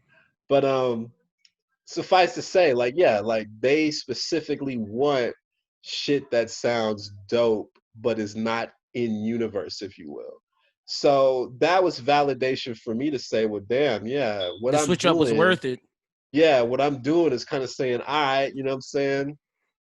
This is my life, and this is the shit that I like to do. Here's the anime bar for you. You know what I'm saying? Like, it just works like that, man. It's such a beautiful thing to be able to like, and it's not easy either. It's not an easy thing to be able to weave like a whole bunch of weeb content into your flow without it sounding corny. You know what I'm saying? Or without it sounding too in a specific lane that you'll never be able to break out with, which is why I have like the utmost respect for Chrissa, Otaku God, and Slick, because they're able to just, their shit like sounds so fucking dope, man. Like I be listening to their shit a lot. I'm like, man, these niggas go. You know what I'm saying? Like they really go. Like they rap. You know what I'm saying? And so they won't necessarily get the YouTube, like the specific fan that's like, well, I want you to rap from the perspective of Pikachu or some shit. Yeah, you know what I'm saying? Which, like I said, that's a nice lane to be in. Like, it's dope, and it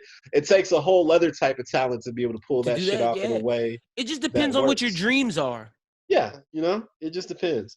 But for me, like I said, self-expression is the biggest part of like what my music was, and I don't want to be in the position where I've built this crazy fan base that wants to hear me like put on these different outfits, but you don't ever get to see me. It's like a cosplayer, you know what I'm saying? Like cosplayers, like they get props for how well they're able to interpret other people's characters, but there's a feeling that comes with that of like, well, damn, what if I like make just my own be shit? Myself. Like, how are you going to give me the same attention if I did this? And a lot of times it don't translate. A lot of times it's like, well, what is this shit you're wearing? I want to see you cosplaying as Faye Valentine. What the fuck? You know what I'm saying? And so it's that trade-off, man. And it's just whatever spectrum you want to be on. It's just completely up to what your dreams are. But the cats that do it, they do it well too. Like that's why I say it's like two lanes to this shit. And either lane is viable, but the lane that I wanted to be on is the lane that kind of takes this into more of something where, the mainstream is like really fucking with it, and that you're building like clout that's not just on one platform, but it's across the board. It's sustainable, and it invites it invites like everybody in together. Like that's the thing. There's two extremes to this fan base. You've got fans that are either anime heads who fucking hate hip hop, or hip hop heads who fucking hate anime. And how do you bridge that gap? You know what I'm saying? Right now, there are people that cater to one side or the other. It's like, I'm just going to make rap music and not throw any anime references because my fans don't fuck with that. Or I'm going to rap entirely in character because my fans do not want to fuck with any hip-hop rap that sounds like rap. They want that Goku shit. So how do you bridge it right in the middle? And that's sort of been, I guess, the mission, at least not so much of a mission, but I just wanted to plant the seed. Like, what does rap sound like from the perspective of an anime head that doesn't, that's authentic to the culture. You know what I'm saying? It's really like, oh, this nigga really does fuck with anime. But it's also like this nigga's really being himself too. Like he's a real hip hop artist. It's not. Yeah. It's not. And when I say this is no disrespect, but it's just the way that I can phrase it. It's not necessarily a gimmick. It's something that's sustainable, and it's something that you're basically doing MF Doom in a sense. You're being Doom, like you're being, because we've seen it before. RZA, like it's being a artist where you're getting introspective. You're telling you about your life while making it relatable with anime bars instead of just telling the anime character's life. Exactly. Perfect analogy. Because yeah, man, like that's the timeless shit. Because with even like when you put yourself in the wave of having to cater to a specific audience, the algorithms control everything you do. You have to make decisions based completely on algorithm. Well, which anime is hot this week? Fuck, I guess I gotta watch this anime because that's what all the kids are talking about. That's what's trending. Let me make a song about the main character and that shit because that's what people want to hear. So you always sort of have to follow the wave. Yep. Exactly. Instead of setting your own waves. Exactly. And so what really kind of put me in that mind state is when I got sick. I had thyroid cancer, man. Like, damn. Yeah, 3 years ago now, I think. Feels like it's so long ago, man. But during that time, I really could not rap, bro, because they had to cut my neck open and take all the shit out. Like, jeez, it was a time where like I couldn't do what I wanted to do, which was rap and do what I wanted to do. So I had to figure out like, well, how do I stay relevant? And so imagine an artist trying to figure out how to stay relevant, and his number one tool is like gone. You know what I'm saying? So you really get creative and you get MacGyver with the shit. And so for me, it was like, well, let me start editing videos and making memes and shit. So I would start making memes. I did like, I put Floyd Mayweather in a Street Fighter once, and like that shit went viral. I fucking made a video where I was getting robbed by Squirtle. That shit went viral. Like all kinds of just like different crazy shit to little keep the videos. wave going. Yeah, exactly. And it sort of put me in the mind frame of like, provide the wave. Don't ride the wave, but provide the wave. So I started being a wave provider. Although it was not musical, it was still the mentality of like, what could I do to break the internet and get a whole bunch of attention? You know what I'm saying? So for me, it was just coming up with all these stupid ass, crazy, funny videos. And eventually it paid off. I got hired by Bleacher Report to make funny ass videos for them. And it was like, that was crazy because at the time I was broke. I was so fucking broke, sick, broke. Like that's the worst combination that you could be. And it was like one day I got a phone call that changed everything. I went from being broke to not being broke. Like, you know, and so for that transition to happen and to be in a place where now it was weird because I had to put my brand on the back seat to because now I'm working for someone another else. brand. Yeah. So I'm getting like, I probably done got like 500 million views doing Bleacher Report shit, but you wouldn't know it, you know. But the point is, being in a company that is in the business of being in front of everybody else and setting waves, I learned so much from that. And so now it's like coming back to the music shit, it's like, oh, this shit about to be a breeze. Like, you done been through the trials. Exactly. It was like so your training arc. Yep. It was my training arc for sure. It was a whole fucking arc of me just making content and figuring out ways to make, you know, dope shit. So I guess you could say like where I'm at now with it is like, I see the wave. I see the direction that this shit is headed. And like I said, those dudes, man, they got it, bro. Like, we're going to come back to this podcast. It may be a year from now. It may not even take that long. It may be a couple years. It may, whatever. But we're going to come back to this podcast and remember, like, yo, we called that shit. And you're going to see niggas going to be on tour. They're going to be doing all that shit, bro, because they got the sound, bro. Yeah. And it's like, what I want to do, like I said, I'm old, man. I'm an old man now. So it's like, how could I sort of like help facilitate that shit? And I think a lot of it's going to be just the knowledge that I learned from Bleacher Report on how to package content, how to release it.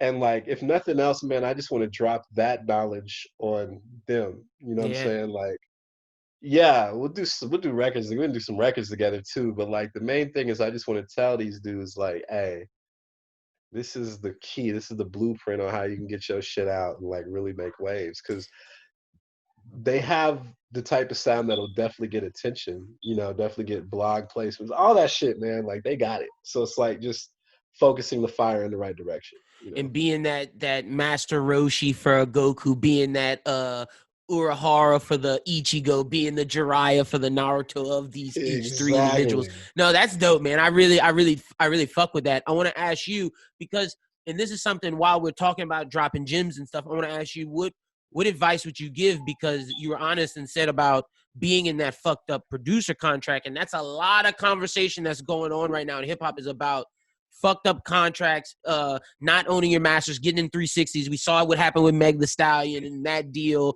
that went down. Give us some advice about dealing with contracts and just about that situation. Don't sign shit without a lawyer, B. Facts. Don't do it. I don't care if that lawyer costs you some fucking money. Get a payday loan and pay that motherfucker to read that shit, bro. I don't give a shit. Don't sign shit without legal counsel. One, that's the main thing I can tell you. But two, man, if somebody is giving you a contract and they're saying, hey, we're going to throw some bread at you, we want this thing, you have something that's worth something. You know what I'm saying? Yeah. Don't sign the first shit that comes to your desk, bro. Like, don't feel that desperate, because at the end of the day, if you believe in the art that you're creating, you know that if Atlantic comes knocking on your door, that you could just as easily get Interscope to come knocking at your door. Yep. You know what I'm saying? Like, believe in yourself. Funny story, the guy that we produced for, Bone, he's a good guy. Before he got signed with Def Jam, about 2 months before that, the artist who, well, not the artist, this executive named Minth Hits, big time record dude. He was responsible for a lot of like dope ass music in the 2010s, late 2000s era, right? So he approached us and said he wanted to buy the song that my friend had created. He wanted to buy the entire song and give it to his artist, the dude who did Holly Berry. He wanted to give it to him for it to be his next single, right? Fucking Hurricane Chris. Exactly. So that song is called Homegirl. And you're in Atlanta, so I know you probably heard the song. Well, no, Yeah, I'm from Louisiana, and that's where he's from. That's why I know what you're talking, because that's why when you said Myth Hits, that name sounded so familiar. Yeah. I know exactly what you're talking about. Exactly. So that whole, like, it was a Louisiana bounce sample, the Trigger Man sample, the do do do do do do do do. So it was a hot sound back then, and so like they wanted to buy the song and have another artist rap on it, and they were gonna throw like 30 bands and like, you know, little publishing rights or whatever. But other than that, like, no, that was no longer gonna be his song. Everybody, we had like a little team, right? And we was all voting on like whether or not to do it. And I ain't gonna lie, like I was like, yeah, hell yeah, let's get that 30 real quick. You know what I'm saying? Everybody was like, let's get that 30, but Bone, he said, no, I'm not gonna take that. No, I believe in this song. This is my record, and no, damn it, I believe this shit's gonna take us to the top. And to his credit, shit, I want to say like 3 months later, this nigga was on a jet headed to New York to meet with L.A. Reid to sign the Def Jam off that song. Crazy. So I say that to say, don't take the first shit that comes to you, man. Like I said, man, if you could get one, you could get more. So it's like a lot of people make that mistake. They feel like, this is my one chance. This is all the chance I'm gonna get. My whole talent is just revolved around this one opportunity. It's not necessarily true. You have leverage. Use it. You know what I'm saying? And it ain't gotta be turning down the shit. It just needs to be like, hey, is this the best that I could get? Yeah. Is this the best deal possible? Exactly. So that's all. You know, you have to believe in yourself. But three, and it's crazy. Like now with all the self-publishing tools you have available, you don't have to sign a record deal. That's what I was gonna ask you. How do you feel about staying independent? It's actually better now to be like that. because you have nobody in your pocket. You own all your publishing. Like publishing, especially if you get some shit that's just booming on the radio. Yeah, yeah. The more that you keep, like the publishing checks are no joke. They're huge. Yo, they're no joke. Like you can change your life with the publishing check. But all that to say, like the more independent, the longer you can stay independent and sustain yourself, the better. You know what I'm saying? It's like raising cattle. You know what I'm saying? Like people buy like the cow when it's like a baby. This is some Texas shit because I've been in Texas for so damn long now. But you know, you buy the cow when it's a baby. Some people sell it when it's like 3 months old. They're like, nah, I'm just gonna sell it when it weighs 30 pounds. Some people like, nah, I'm gonna sell it when it's 100 pounds. But it's the motherfuckers who wait all the way until that cow is like 700 pounds and take that shit to the market. They getting the most bread. Yep. So like you got to look at your music like that. This is your baby cow. You know what I'm saying? Do you want to sell your baby cow for chump change when it's like 30 pounds? Because it's all based on weight. You know what I'm saying? It's like, all right, we're paying $3 a pound, so here's $90. You know what I'm saying? Or do you want to wait till that cow gets to full growth? Now it takes a lot more effort and a lot more, you know, investment to really build your shit up to that level. But the longer you wait before cashing out, the more your brand's gonna be worth it. You know what I'm saying? And also, just to go into that, it's like you gotta wait. Like, and if you go on the long route, you gotta wait long enough to where it's built up to where when you push that button, it's the right time and you can recoup as much. But you got to know when not to wait too long, because if you wait too long, you might burst your bubble. Yeah, it's definitely a thing that's like, what is the best route to take, right? Like, are you gonna do this shit too early? Or are you gonna wait? You know, so it's all about timing at the end of the day, right? You have to be able to time your shit to where. Sorry, I'm all searching for shit. You got to be able to time your shit, you know, to the right point. Because if you wait too long, you're right, you'll miss the bubble. So it's very important to know the difference and to be able to analyze and accept, like, all right, let me do this shit here. Let me try it like this. Yeah, let me figure out the ways to go. I got a question for you. What would you say, being that you're a rapper and producer, which one do you prefer more? That's a good question. If I had to guess, or if I had to make a decision, I don't know, man. I like making beats. I'm not gonna lie to you, man. Making beats is cool. Yeah, being the composer of the sound. And I got a question. Being producers, I always like to hear their takes on this question. When you're a producer, I feel that the artist's voice is just as much as an instrument as the different synths, keyboards, and drums, and all the different things you put in it.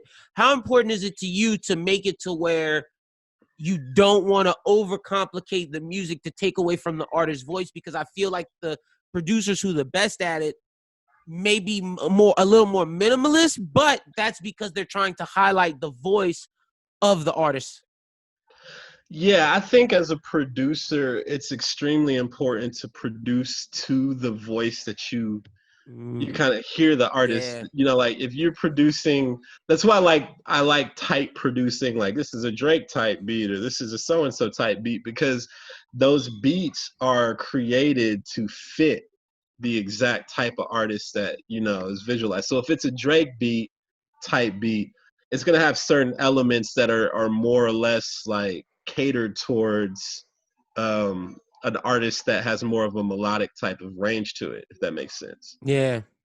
But so that's why, like, I don't like, you know, it used to be like that back in the day where like music, and it kind of reminds me of the Baroque era of music, classical music, where everything was like overdone. Yeah. You had like a million harpsichords and a million this and a million that.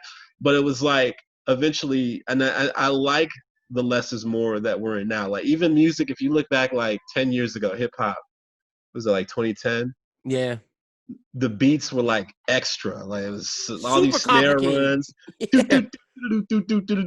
like all that shit. And that's cool. You know what I'm saying? Don't get me wrong. That's all great. But I like the fact that now beats are giving more space for the artist to be able to be that instrument that you talk about. Like, yep. So as a producer, I do appreciate that part of it more. Plus, as a producer, I could be 80 years old and, you know, still be making good. bangers. Yeah. But as an artist, I don't know, it's a little hard. Like I feel I'm ancient in rap years, man. Like it's crazy because if you look at any other genre, country, rock, they embrace the older people as they get older, whereas rap is seen as this young man's game. And that's why I think Jay-Z's 444 was so important, because it shows game changer. You can be 40 plus 50 and still make hits and still be at the forefront of hip-hop. Exactly. And it's like Jay-Z is, and to your point, like it is weird that we sort of we embrace youth so much in rap, man. And it's not a bad thing, but it is a thing where we start to like disage. Like it's like you got young rappers that'll diss an artist for being too old. It's like, damn, why can't age? I can't control that shit. So that's probably the next wave I'm gonna start, you know what I'm saying? Like just being an old motherfucker who still raps and making that shit dope. But like,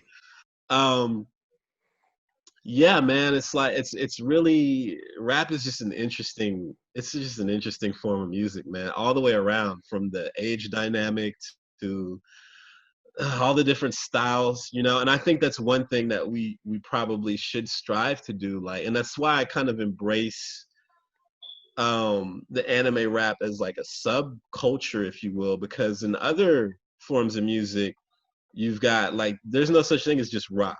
You can't just embrace rock as just rock. There's classical rock, there's progressive rock, there's metal, there's even subgenres of metal, there's death metal, there's speed metal, you know what I'm saying? Yeah. And so rap music deserves that same respect. You know, like it's a lot of hip hop purists who look down on mumble rap, and it's like, well, it's a subgenre. It's a type of rap, and you either like it or you don't. Just like metalheads don't really like punk rap, but they're both viable and excellent genres of music. You know what I'm saying? So I think that we should respect our craft with the same level. Like, no, this is this type of rap, this is that type of rap.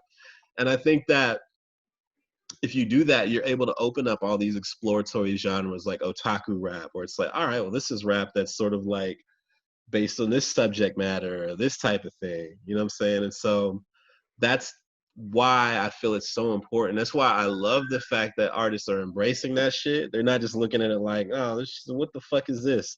Like, people are really embracing anime as rappers and saying, I am an anime rapper, or I am an otaku rapper. I think that's so dope. But on the other side of it, I'm also glad that, because like I said, it goes back to the two extremes. You know, you've got some people that will make that, but they will not embrace hip hop culture. They'll be like, I'm rap about anime, but I don't fuck with hip hop culture. The culture of it, I don't fuck with, whatever.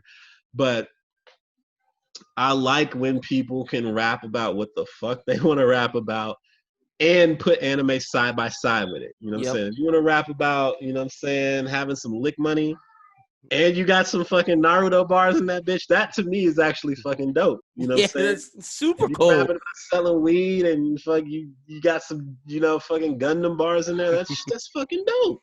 Yes, sir. Like, so like, to me, like, being able to blend those two worlds effortlessly, one, I like it because it shows you that there's no stereotypical look to an anime fan.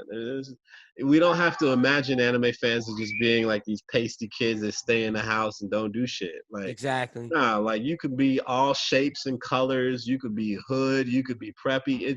It's all encompassing, man. Like, and I think the strides that like Chrissa and Otaku God and Slick, they're making that they're bridging that gap. Where they're saying, like, you know, them niggas would be dope rappers if they didn't mention anime at all. Exactly. Be dope. But the fact that they're doing that, given like their skill set and look, that's impressive, man. Like, that's something that's what's gonna get kids to be like, hey, I fuck with that cool motherfucker, and he likes the same shit I do. Like, that's like that's some real deep shit. That's why I like when like kids will tell me all the time, like, wow, you like the same shit I like. And you cool, you know what I'm saying? Like, you got all the cool pop culture trimmings going on, and you fucking sit down and watch some fucking, Crunchyroll, that's fucking tight. You know what I'm saying? So exactly. It shows that it's like you said, just because I'm an anime fan doesn't mean that I'm this pasty nerd that just plays D&D, sits in my house. No, I'm a sneakerhead. I like hoops. I love rap music. Like I go out, but at the same time, I'm coming in my house, and you best believe I might crank out 12 episodes of Trigun. Like that's just how it is. Exactly. You know what I'm saying? I fuck with that heavy. So it's like being able to tell people like, you could be, this type of person, and when you come home, you could be this type of person. It allows people to feel like they have a space in this, no matter what they look like.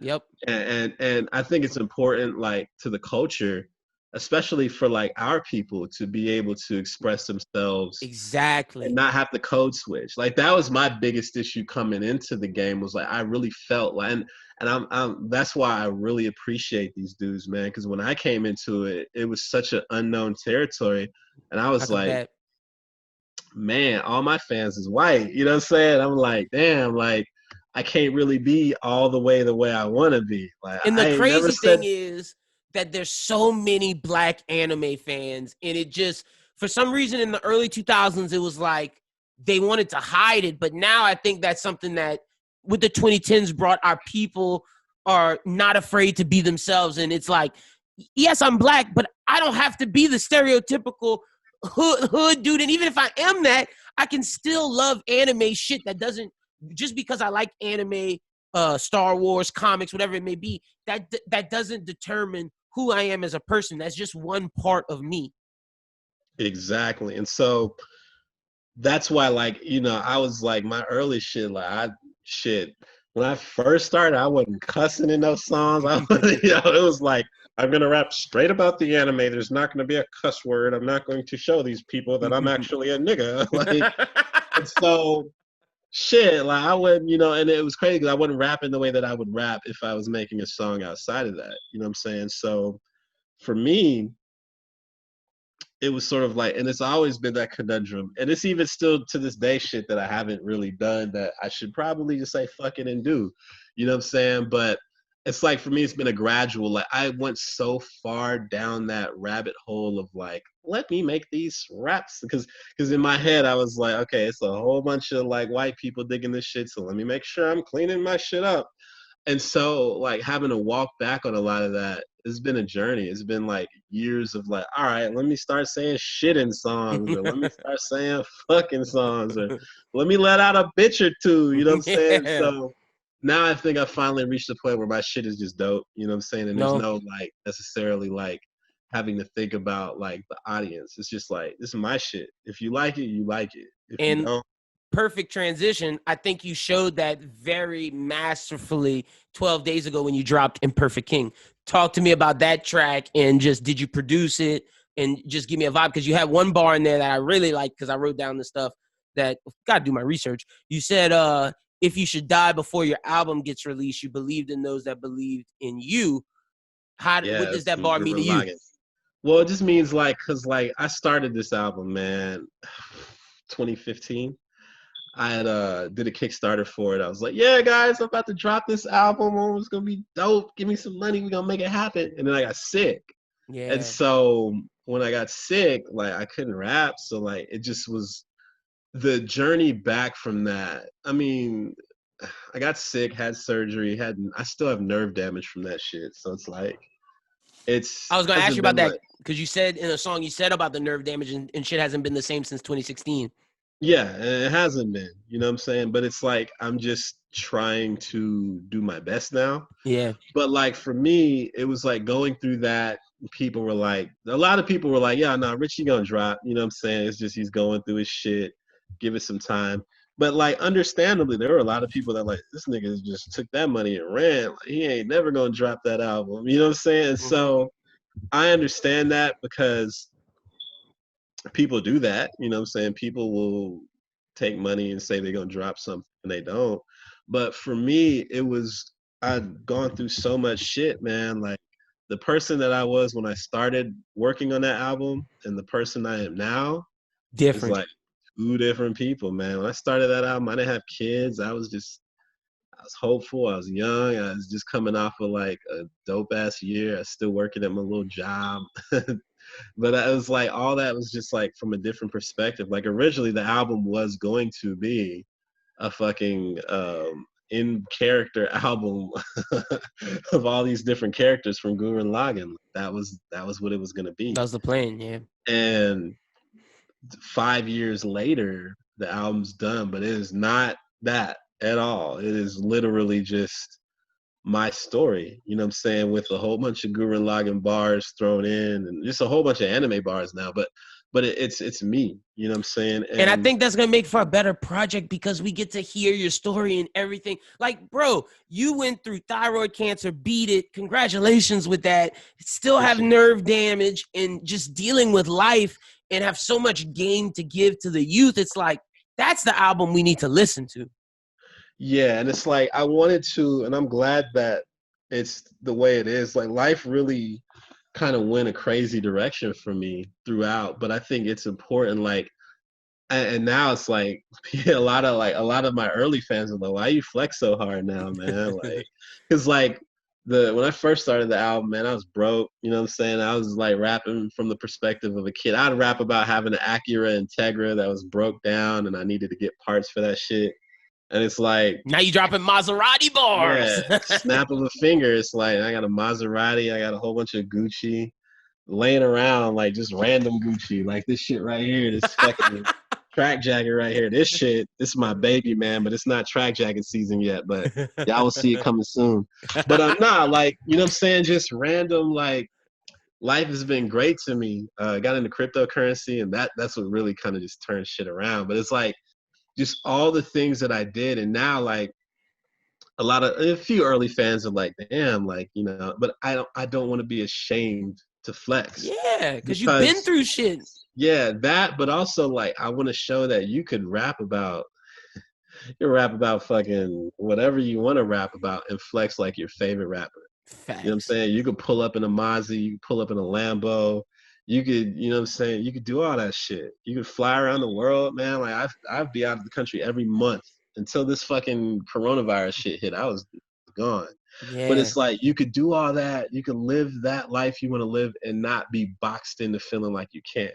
So if I can't be anything else to like the next generation of anime rapper, I want to be the guy that they like, damn, that nigga just showed me that I could really turn this shit up. You know what I'm saying? Do it. Exactly. You know what I'm saying? And it's like you don't have to be a certain type of way. And like if you look at what I was before and what I was now, like there was a transformation that happened too. I lost a shitload of weight. Like I got, just got a lot of shit together from a personality point of view. Like, we always want to try to self-improve, right? Like regardless of what it is, it's not necessarily an appearance thing at all. It's just in life, like you always want to be like, if you would have asked me to do this shit like 4 years ago, I'd have been like, hell no, I was too antisocial. I didn't know how to talk to people. Like I was a loner. But now it's like, it's different. You know what I'm saying? I want to show people that you can be whatever you want to be. You don't have to be stuck in whatever situation you think you're stuck in. And if you rapping about anime or you rap inspired by otaku shit, your voice can go a lot farther than you think. And it matters. It does. Like when I went to Tokyo, I'll never forget the moment that I realized like this shit was all worth it. Is I went to Tokyo, did a couple shows out there, and ended up walking down the street, just some random street in Shibuya with my cousins. I flew my cousins out with me. Like that's love. Lit. I was like, y'all coming with me, y'all gonna do a show too, because y'all niggas rap too. So we went out there, did a show. Then we walking down the street. Some random jazz band was just playing, just on the sidewalk, just playing their shit. And we walked up, there was mics. So like niggas was just like, hey, let's just freestyle on this bitch. Bro, when I say we shut the whole block down, me and my cousins in Tokyo, nobody spoke any English, but we had the whole block lit. Vibes. Full of people vibing. I'm going to post the video on Twitter. It was live. You should definitely do that when we drop this, for sure. It was fucking live, B. And it was like, to see that moment, to see my cousins, they was like, You know, they've never been out the country like that. So it was their first time being out the country. And to be in Tokyo, rapping in front of like a couple hundred people in the street, just random, like, that's the moments that this shit could bring, man. Like, if you just consistently do what you do, you'll be out there. You know, it's not about the if. It's not even like all these cats doing this shit now. It's not about if. It's when. It's about when. Yes. Thank that. When. I preach that all the damn time. Because if you are doing something and you believe in yourself, it's never if. It's when I get to where I'm going. Because what's for you is always going to be for you. It's just about if you put that work in. Exactly. What's for you is for you. It's going to happen. Yes, sir. So it's like that. You know, it's like, how do you, that's the believe in you part, right? Like, if you don't believe in yourself, nobody else will. That's like the most important part. If you look at anybody that's successful, whether you like them or not, whether you agree with who they are, if you think they're an asshole or whatever, but anybody successful, the number one ingredient was always that the motherfuckers believe in themselves, man. Facto. All the people that told me not to rap, they were like, nah, nigga, stick to the beats. If I didn't believe in myself, I would have never picked up the pen, man. Exactly. And it just shows you. That's why I'm so happy you're on this pod and people, artists, and not just artists, not just limited to artists, whether it's artists, creatives, writers, whatever you may be, actor. It just shows you that if you believe in yourself, you can accomplish your dreams. Like, you made a song called Bring Toonami Back. It just so happened Toonami comes back, and when they do, you're the theme song for that. You're rapping, you make a soundtrack for Genlock, you make sound. So it just shows if you put that work in, get your 10,000 hours, become a master of your craft, and believe in yourself, you can accomplish your dreams. Yeah, man. It's all about the just doing it. It's just the do. If you just keep doing something over and over. I have friends who, you know, like I said, they just decided they wanted to do some shit, and they did, and they did, and they did, and they, you know, they blew up. It's just a matter of time. It's the people who succeed are the people who never gave up on themselves. That's really all it is. If you look at any rapper's story, any famous rapper, go back 5-10 years on their tweets, you go see, I just got 100 followers. Dope. Like, it messed me up that Jay-Z didn't drop Reasonable Doubt till he was like 28 years old. Like, that shows the greatest rapper didn't become who he was until he's 28 years old, going into 30. Future. Self-belief. Future didn't blow up till he's 31. Like, people don't realize how old Future is. Mm-hmm. It just shows that self-belief. Yes, 100%. So do you have I got to push for, like, you know, any little tidbit, any little hint? When do you know when the album's coming out? Yeah, the release date, barring any delays, is going to be Friday, June 12th. Woo, I'm dropping the air horns. We're going to have to definitely get you back to do an album breakdown, my brother.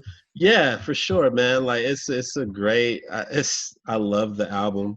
You know what I'm saying? What's it called? From the Underground of the Stars. From the Underground of the Stars. Hell yeah, man. Y'all be on the lookout for Richie Branson's From the Underground of the Stars. Now that we got a little bit of the business out the way, this is where I like to have the most fun, where we can get your fans to get to know you. Little rapid fire questions. What are some of your favorite anime? All-time favorite, it's probably a tie between Gundam Wing and Cowboy Bebop. Ooh, okay. Yeah, it's classics, you know. I love also, like, honorable mention for sure to Gurren Lagann. Gurren Lagann is really good. Probably, actually, I forgot about that one. Definitely in my top 5. Maybe number 3 is Hunter x Hunter. Solid. Hunter x Hunter is like, man, that's underrated, man. Like, Tadashi, man, the GOAT, one of the GOATs. Mm-hmm. To say he made both Hunter x Hunter and Yu Yu Hakusho just shows how talented that man is. Yeah, like, they're both so similar and yet so different, right? Yep. Like, but yeah, Hunter x Hunter and Yu Yu Hakusho, both of those stand. So it's like top 5 would be Gundam Wing, Cowboy Bebop, Hunter x Hunter, Yu Yu, and Gurren Lagann. Being that you have two mecha anime in your top 5, talk to me about that, the love for mecha anime, because I think that's something that we don't. It has a big community, but I don't see a lot of people champion it on Twitter as much as other shonen and other battle type. Well, yeah, mecha for me is like, Oh man, I have such an affinity for mecha anime. Period. Like, I don't know if it's because I like cars and I like working on cars and building cars, but there's a connection to me with the machinery aspect. See, I was gonna ask if it connects to Star Wars, being that you're a big sci-fi guy too. Yeah, it is that too, and it even translates like into RPGs. Like I like steampunk and sci-fi RPGs. So like Final Fantasy VII was just so dope to me because it was like such a departure from like the usual fantasy type shit. Like, oh no, this is machines and shit. Yeah. So basically, like me and machines is like peas and carrots in the words of Forrest Gump. But now, like, so yeah, mecha anime is just like, man, when I was growing up, I used to nickname all of my cars after different like mecha. So my Maserati is Toggies, you know, it's all white, you know what I'm saying? So that's lit. It's Toggies. But it's one of those things where like, but it's not even just that. Like I also like politics and like the world building that takes place in like mecha anime specifically, because there's a lot of warfare, there's a lot of like, you know, ebb and flow between two different political parties and stuff. So for me, that's always been kind of like my favorite thing. I like basically any anime that has like a crazy amount of world building in it and some substance and storytelling.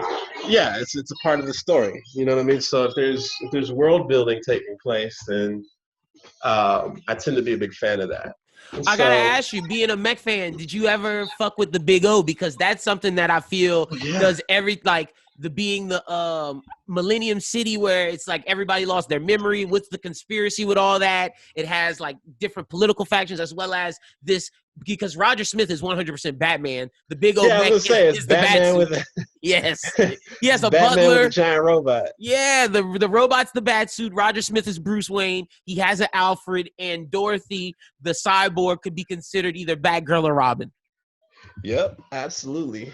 So, you know, I'm in agreement with that. And I like the Big O too. I really thought I like Roger's car. He had a nice car. Yes, he did. Roger was a bad boy. Whip. Yeah. So being that you like political animes, you ever got into Full Metal or Attack on Titan? I love Attack on Titan a lot. Full Metal I never really got into like that. It's crazy. I know you gotta give that slipping. Yeah, you gotta give Brotherhood a shot, man. Being that what you just described is 100% Full Metal Alchemist. Yeah, I fuck with Attack on Titan though. Love the soundtrack. Hiroyuki Sawano is my all-time favorite anime composer. Maybe next to like Yoko Kanno and Seatbelts and all that. But like, man, no, Attack on Titan's dope too. I like that one because it kind of has like a mixture. It's a mech anime on the low. Like the Titans are low key big mechs, and that's how I see it, because the way that the mangaka did, he took Norse mythology type stuff with Ragnarok and everything that's going on in there, and the different Titans being different giants in Norse mythology, and he literally took that, fused that with mech anime, and made this political thriller. Yeah, I like the sort of David and Goliath aspect. Where you got like, the 3D Levi's my dude. Yes, fuck with Levi. Super badass. Okay, let's see. Being that you're a big Star Wars fan, did you fuck with the new do you fuck with what Disney's doing with Star Wars? I like The Mandalorian a lot. I knew you were gonna say that, because all Star Wars fans always say, out of the Disney stuff, the best stuff was The Mandalorian. Absolutely. The Mandalorian was like, that great, shit's killer. Yeah, it really. The new trilogy was interesting.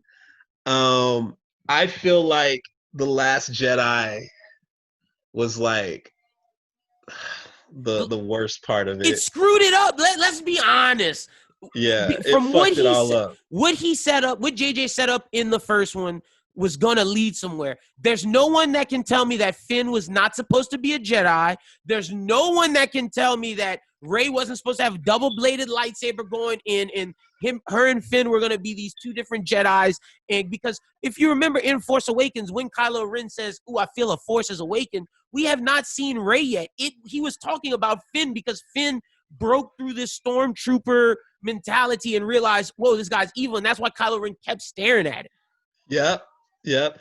They just did a lot of, they fucked it all up. Like, Finn should have been a damn Jedi. Like, how y'all gonna have him lightsaber the fuck up in all the promo material, and it was just for that one part of that one fight? Movie. And there's no way, if he wasn't force sensitive, there's no way he could have handled the lightsaber as well as he did. Like, let's not act like, Kylo Ren gave him a big slash, but he held his own for a little bit. Yeah. Nigga, if you weren't force sensitive, like, he would have cut his own hands off with the lightsaber. Like, let's be honest. 100%. Then there's just the Last Jedi fucked everything up. And what happened with Last Jedi was like, okay, once they sort of went down that road with it, like, there was nothing else they could do. There was no way the third movie was gonna be right. They tried, but my God, like, that was bad. As soon as you read the scroll and it's like, oh, the Emperor, what the fuck? Like, there's no build up. It was literally break glass. They have the word Palpatine. They have a glass, and then they have like the thing to break. Break if at all costs emergencies. Let's bring Palpatine back. They broke that shit. Brought his ass back.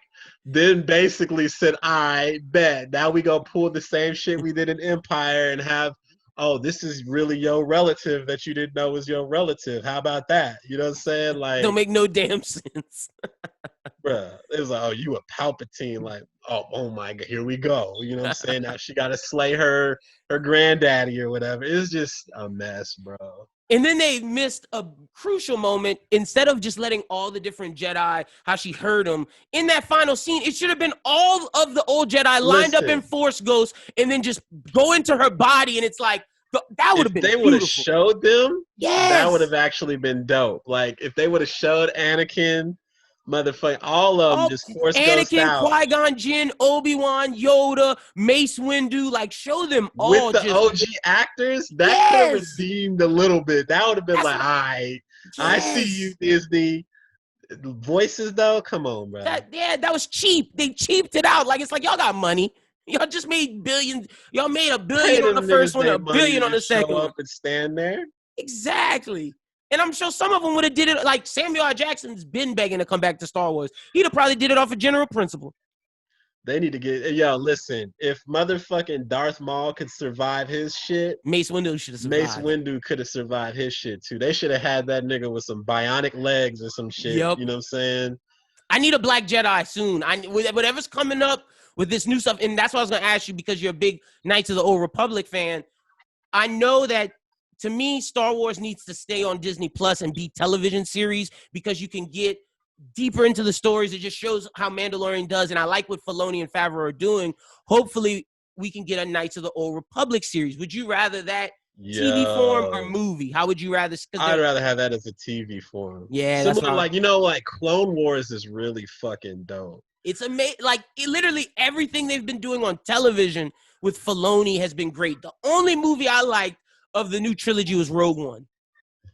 Yeah, Rogue One was a masterpiece. And see, like, the way, like, two things about that. One, that last scene with Vader was a motherfucking masterpiece. Amazing. That was the whole movie. That made it all even better. But two, Vader, we need like a post Order 66 A New Hope Vader movie. We need that. See, because if you read the comics, like, yo, that nigga Vader was a monster, dog. You saw Vader down, like, this nigga took out a whole battalion. Like, yes, that Vader, the Charles Soule comic, amazing. And see, that's what I hope we see with this Obi-Wan series. That's what I hope they incorporate Darth Vader, because I know people are like, Obi-Wan can't meet Darth Vader to New Hope, but no, if you look in New Hope, he says, the last time I saw you, Master, I was just the student of the dark side, but now I'm a master. He wasn't a student of the dark side when Obi-Wan chopped his legs off. So I feel like there's a meeting that could be had, or have some Inquisitors in that Obi-Wan series, but a Darth Vader movie would work. It would 100% work. And I know people say that's what the first trilogy was, but no, give us a legit post-Order 66 showing the different, like, emotions that Anakin was going through, because it's like, in that comic, you see, he doesn't necessarily want to be with the Emperor because he lost Padme. The Emperor told him he could save Padme, but now without him, he's like, why am I here? Yeah, that regret, right? Like Yep. this nigga did all this dark side shit and it was for nothing. And now he gotta live it. You know what I'm saying? It's like, can't too late now, nigga. You didn't you done did it, you done killed all them little kids, man. You can't come back from that, you know? Yeah, you can't. Bro, that scene where he lights the lightsaber and you just see the little younglings. Oh, that shit's like, so sad. Yeah, that is, man. That was John Boyega today or yesterday. That nigga was going off, man. But he had to. That was I applaud Boyega for that shit. That shit was dope. Yeah, he but really okay, did that. Being that you're a Star Wars fan, no, not Star Wars. You said Cowboy Bebop was one of your favorites. Are you excited for the Netflix live action show? Actually, yeah, I am excited about that. Netflix hasn't been missing when it comes to like these live action adaptations of nerdy shit. So like they killed it with The Witcher. I gotta say, yeah, they did. Yeah, and that's what gave me hope. The only thing, man, and I love that they cast that black dude as Jet, because I always in my head canon, to me Jet was always black, and because he's younger, I hope we get to see, and because of the creators of the show and Watanabe, it was like we're expanding on what we've told so we can give you more different stories. And I think that's because of Jet. Like, we didn't get a lot of Jet in the OG series, so because he's a younger guy, hopefully we could get it. But the thing that throws me off is John Chu as Spike. There's many other Asian actors who are young, who can do martial arts, who are great actors, like Louis Tan, Henry Golding. I just don't see Harold from Harold and Kumar as Spike Spiegel. Yeah, it's kind of one of those things, man, where it's like, yeah, I don't know how well that's gonna go over. Because honestly, he's if he doesn't work, the show doesn't work. That's the thing. Yeah, like, cause Spike Spiegel's got like this level of cool that like a Keanu Reeves could pull off potentially, but like we'll see. You know what I'm saying? Yeah. Like I used to be like, I kind of stopped being like, I don't know, cause like, look, when Heath Ledger got cast as the Joker, I was like, y'all got the gay cowboy for a Brokeback Mountain. Changed everything. Joker? Yeah. And that nigga came through and killed that shit. So now I'm just like, well, let me suspend judgment. Yeah, let's wait till it comes out. No, that's a great point, because Heath definitely changed the game. Okay, so what are some of your favorite movies? And just give us some of your favorite movies that are, you can include some anime ones, but just, some of your favorite movies. Movies, man. Damn. I'm trying to think of what. I'm a huge, like, probably my biggest fandom outside of, well, probably just as big as anime and Star Wars is James Bond. I fuck with James Bond the hard way. Favorite who's your favorite James Bond? Ooh, that's a good question. For me, Sean Connery will always be the best. Like, he's the Goldfinger, best James Bond movie. That was just the quintessential, I think it's all the shit. Connery could do the physical, but he also had the suaveness. He also had like the gadgetry, where Pierce Brosnan is straight suave, not a lot of gadgets. Daniel, the new one from Casino, I forget his name. Daniel Craig. Yeah, he's just a straight brawler. He's just straight brawler. And then Roger Moore's the gadget guy. But I think Sean Connery fuses all three of those, and you get the perfect Bond. He's got the suave. He's got the physical. Like, he's super tall. They got the gadgets too. They had the DB5 with all the, all the gadgets and shit. So it's he had a jetpack too in one movie. Yeah, he had a jetpack in damn, it's on the tip of my tongue. On Thunderball. Yeah. At the beginning of Thunderball, he had a jetpack. So like, yeah, James Bond is like my dream would be to see an anime version of James Bond. I would die. That would be amazing. And Go-Go 13 is kind of that in a way. Yo, I fuck with you, bro. Like, I fuck with you, bro. Yo, Go, Duke Togo is the fucking man. Duke Togo is that guy, bro. Go 13 is incredible. Who would win in a fight? Reason. Spike Spiegel or Duke Togo? I'm gonna say Duke, bro. Yeah. And he gonna take Spike's girl too. Duke a bad motherfucker, bro. You can't, like, he got you with the hands, he got you with the guns, he got you with everything. Like, Duke Togo's a bad motherfucker. Duke will find a way to kill your ass, bro. He is like, he's like a James Bond, but without the moral compass. Without the moral compass and without the crazy corny lines. Like, he about that action. Yeah, all the way. Yes, he is. All the way. Spike Spiegel dope too, but that nigga Duke Togo is just on another level. Yo, nice. So big James Bond fan. All right. Any other live action movies that you be fucking with? What else? James Bond, Fast and Furious 2, because I love cars. Cars. Yep. Fast and Furious was actually the reason I got into cars. When I went to the theaters, I was in high school. That's how old I am. I'm old as fuck. When the first Fast Furious came out, I was in high school. I went to see it, saw them Hondas, and I saw the RX-7 and all those cars, man. And ever since then, like, I've just like, man, damn near every car in Fast and Furious I've owned at one point. Yeah. So the only car that I need to get that's left on my list of cars to get is like a 90s Supra. Oh, okay. Yeah, but the RX-7 twin turbo, Vin Diesel's red car in the first one, I had that. That's probably the best car I've ever owned, to be honest with you. It's crazy. It's a 2-seater. I had the leather all redone and shit. So like people would hop in the RX and be like, "Are you rich, nigga?" Yeah. Off of that car was like 15 years old at that point. I was like, "You rich? Like this is nice." And I'm like, appreciate that, you know, but because you don't see them that often. Like it's such a rare car. Like people don't even know it's a Mazda. They're just like, "What is this car? Why is it so dope?" Yeah, so, like what's going on? Yeah, RX-7 is just, oh man, I love that car. Like, do you like the new Fast movies? Because being that you're a car fan, I know they go from being about cars to where now they're basically the Expendables. Like, yeah, Tokyo Drift was probably the last great Fast movie. Yeah, because Tokyo Drift was all about the cars. All of the like the drifting and shit like that was very car centric, very very legit. If you like drifting, like Tokyo Drift is pretty authentic to that culture for sure. But after that, you had the Fast and the Furious when they came back to LA. That wasn't that a bad one was one. cool. Yeah.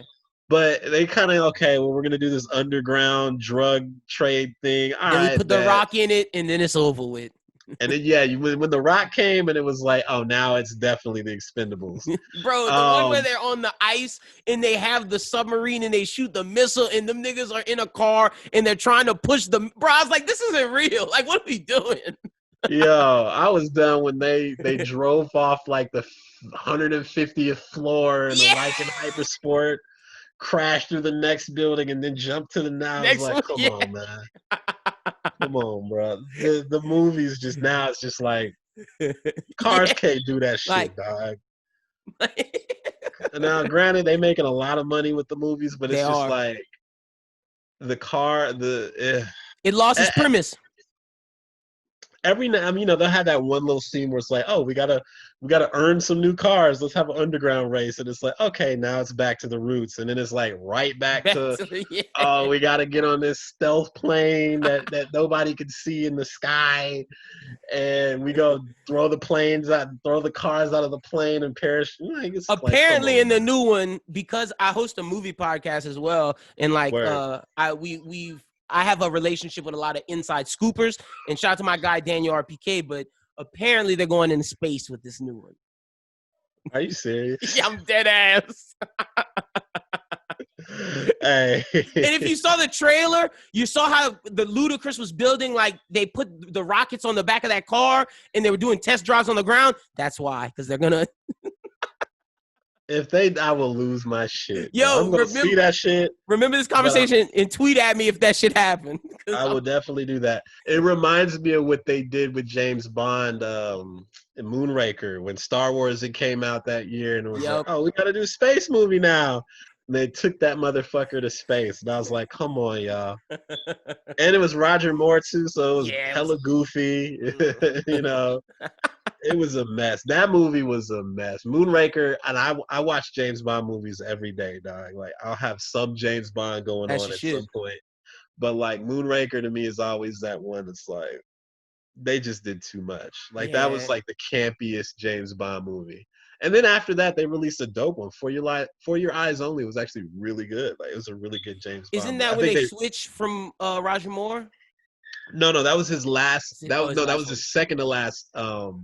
No, I think that was his last one. I can't remember if Octopussy came out after or before.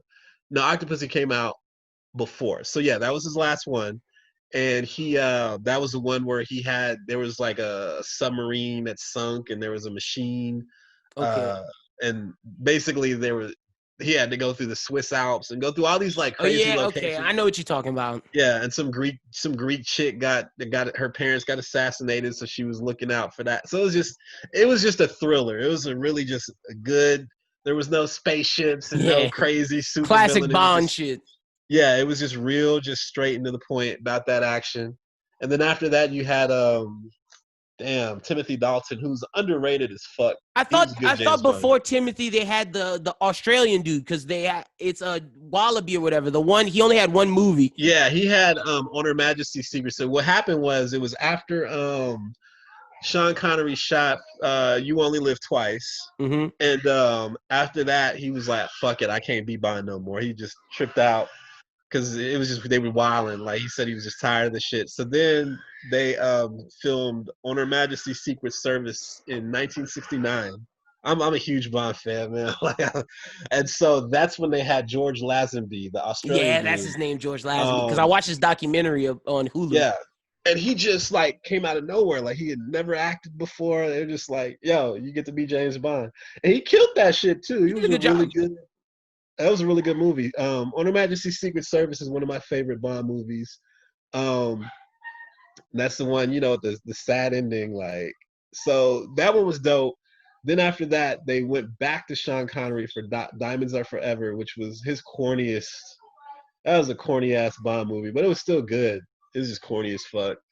And then after that, they went to Roger Moore with Live and Let Die, which Live and Let Die was dope. Yeah, that's a good one. That's a good one. The best death scene in any James Bond, the best murder was when they had the New Orleans funeral procession. Yeah. And the dude was like, "Yo, whose funeral is this?" And he was like, "Yours." He stabbed him. That shit was dope. Yeah, that was some gangster shit. That is some gangster shit. That was my favorite murder, probably in any movie. That was slick. Before we get up out of here, I want to ask you, who do you think could be the new James Bond? Like, if you could choose any British actor, who would you want to see as it? This is going to be controversial, perhaps. Not controversial, but it's going to be like, you won't be able to see it until you go back and watch. Damn, what's the name of that movie? I can't remember. It's a spy movie that's kind of like James Bond, but dude from Superman, man. Oh, you're talking Henry Cavill? Okay, you're talking about either the Man from U.N.C.L.E. or not Nice Guys, Man from U.N.C.L.E. or the new latest Mission Impossible. Henry Cavill could definitely be James Bond, but I wouldn't. The thing is with Henry Cavill, they can't use too much of his physicality. They have to, because Daniel Craig was so much of a brawler.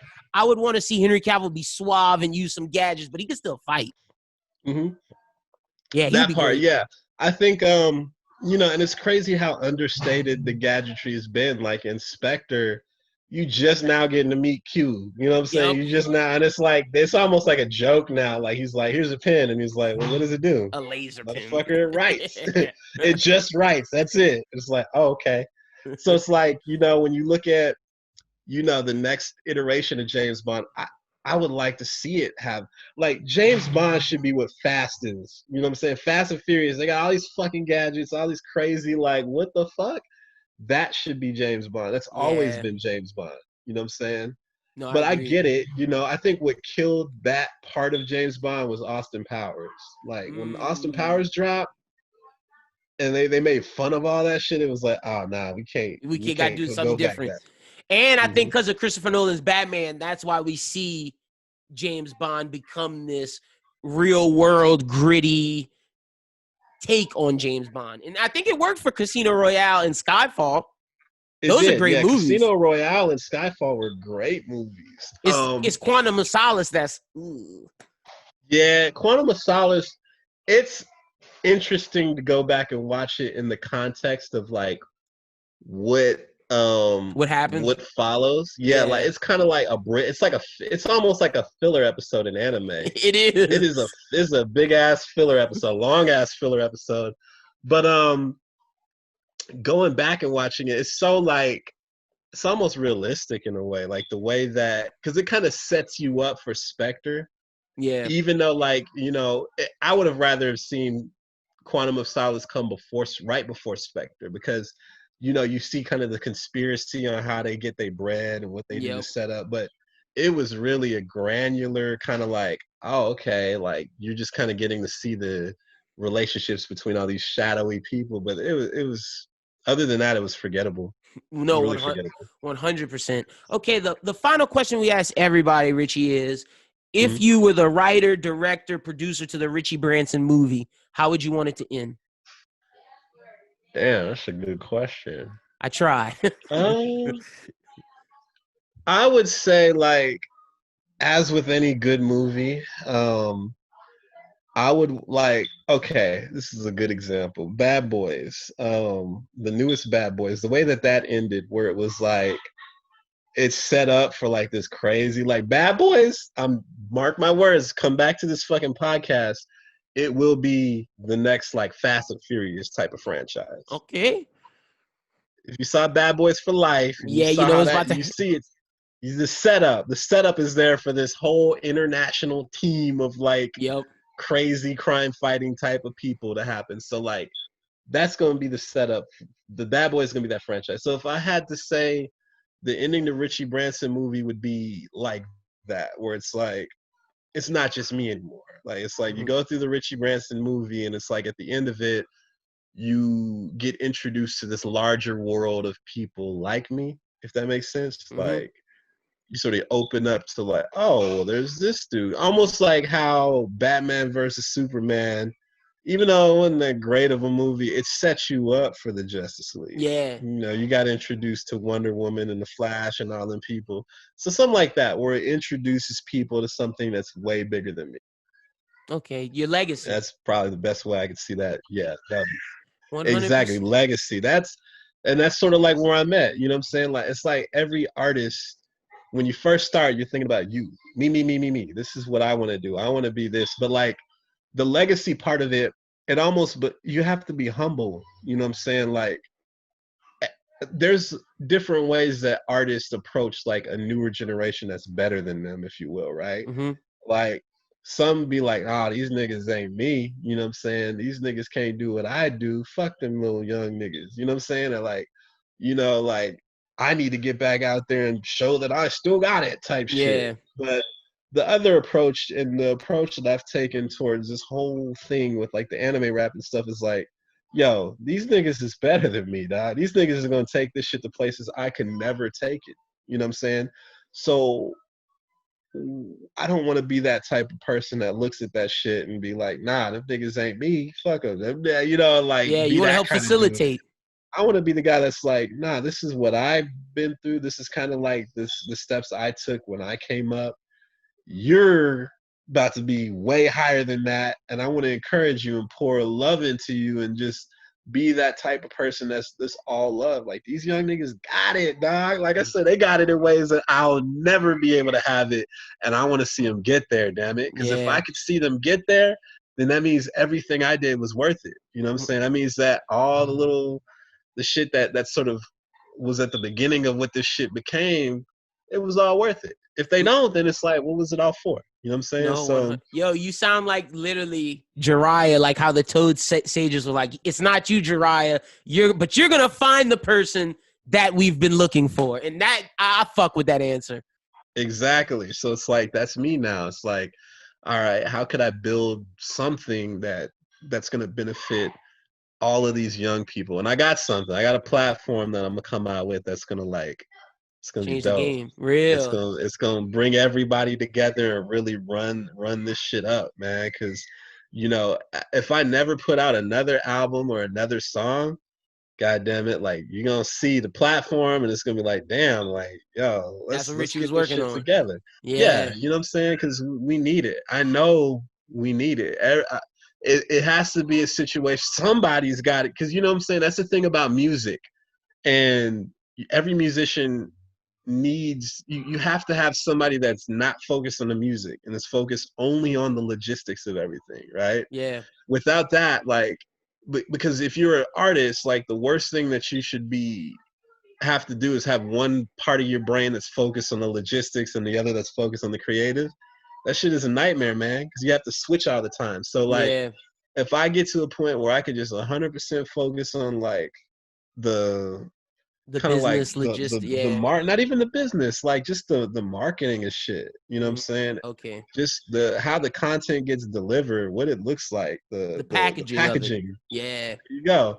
Then it frees everybody up to be able to just do their thing, man, and know that there's like a universal place where they know that they can go to, and the packaging is all there. You know what I'm saying? Yeah, it looks right. No, 100%. It's like an anime. It's like an anime trap house, man. It's like just a house where everybody, digital house, if you will, where everybody can just drop their shit and know that it's gonna be eyes on it. You know what I'm saying? No, 100%. We definitely do. Thank you so much, Richie, for coming on the pod. Tell the people where they can find you at. Tell them where they can find your music at, and just plug away, my friend. Oh shit, man! I had a website, but that bitch been down. But it's gonna be up. RichieBranson.com will be up. By the time this podcast airs, it should be up. Twitter at Richie Branson, Instagram at Richie Branson. Google Richie Branson, you'll see all my shit pop up. Album dropping June 12th. June 12th, whatever that Friday is. Yeah, From the Underground of the Stars. Get that, please. It is imperative that you get that album, because I think it'll be a good look if we have an album that's doing well in this space. Second Friday of June. Yes, sir. YouTube, Richie Branson. Subscribe to the channel. I'm gonna start dropping some content. I got some interesting stuff coming there, so y'all stay tuned for that. And that's really it, man. We just moving, man. It's a day by day struggle, but we all in it, man. We just here. Hell yeah. Y'all make sure y'all go check out Richie's new song, Imperfect King, on SoundCloud and YouTube. And be sure to check out his album coming on June 12th. Thank you again so much, Richie, for coming on the pod. With that being said, let's finish up the show with Bros Who Ball. Shout out to Richie Branson for coming on the pod, man. We really, really appreciate it. Y'all make sure y'all go follow Richie Branson, and make sure on June 12th, y'all get his new project, because I'm super, super excited. Richie put a lot of work in it, and just from hearing his story, everything he went through, the surgeries, and just his health and everything he went through to get to this point, that man has been through a lot, and it's super dope to see him about to put out his project. And I'm just really happy for the guy, because he's overcome a lot, and he's such a nice guy, and he all he wanted to do was support and help. So shout out to Richie Branson. Y'all make sure y'all go follow him at Richie Branson, and be sure to check out his new project on June 12th. But Chrissa, let's get into our reviews of Tower of God and Gleipnir. Which one you want to start off with, Gleipnir or Tower of God? Because I have more to say about Tower of God than Gleipnir this week. So we can start off with Gleipnir. We can start off with Gleipnir. Just because we could get it out of the way. Yeah, all right. Let's start off with Gleipnir. I'm gonna pull up the description so we can read the description, and then we'll get into it. But this week for Gleipnir, we have episodes 9 and 10. Okay, let's get it. Gleipnir, episode 9. I have the description for us right here. Oh, why is it? I hate every time it does this. So now I don't know if these episodes.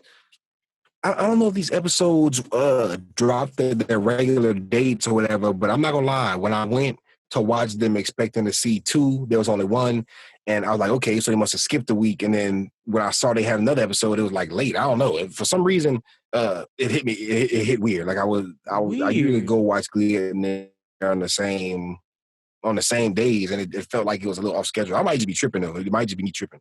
I mean, it wasn't a bad time of the day. I don't know. I watch everything. Everything we watch, I watch the day we about to record. So, like, I have no idea when these things drop. I just make sure I get them done before we record. Okay, so episode 9. Here we go. Got the details right here.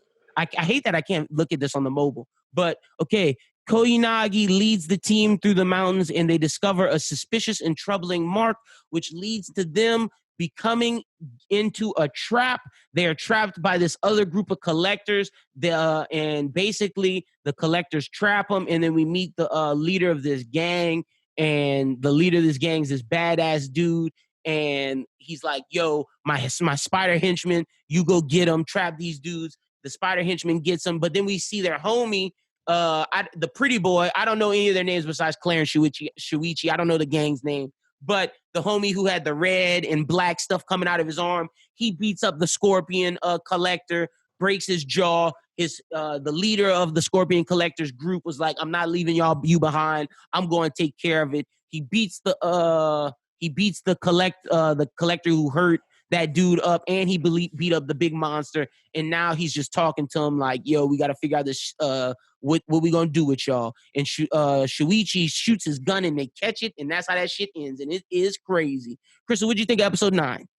I liked it a lot. It was high action, high intensity.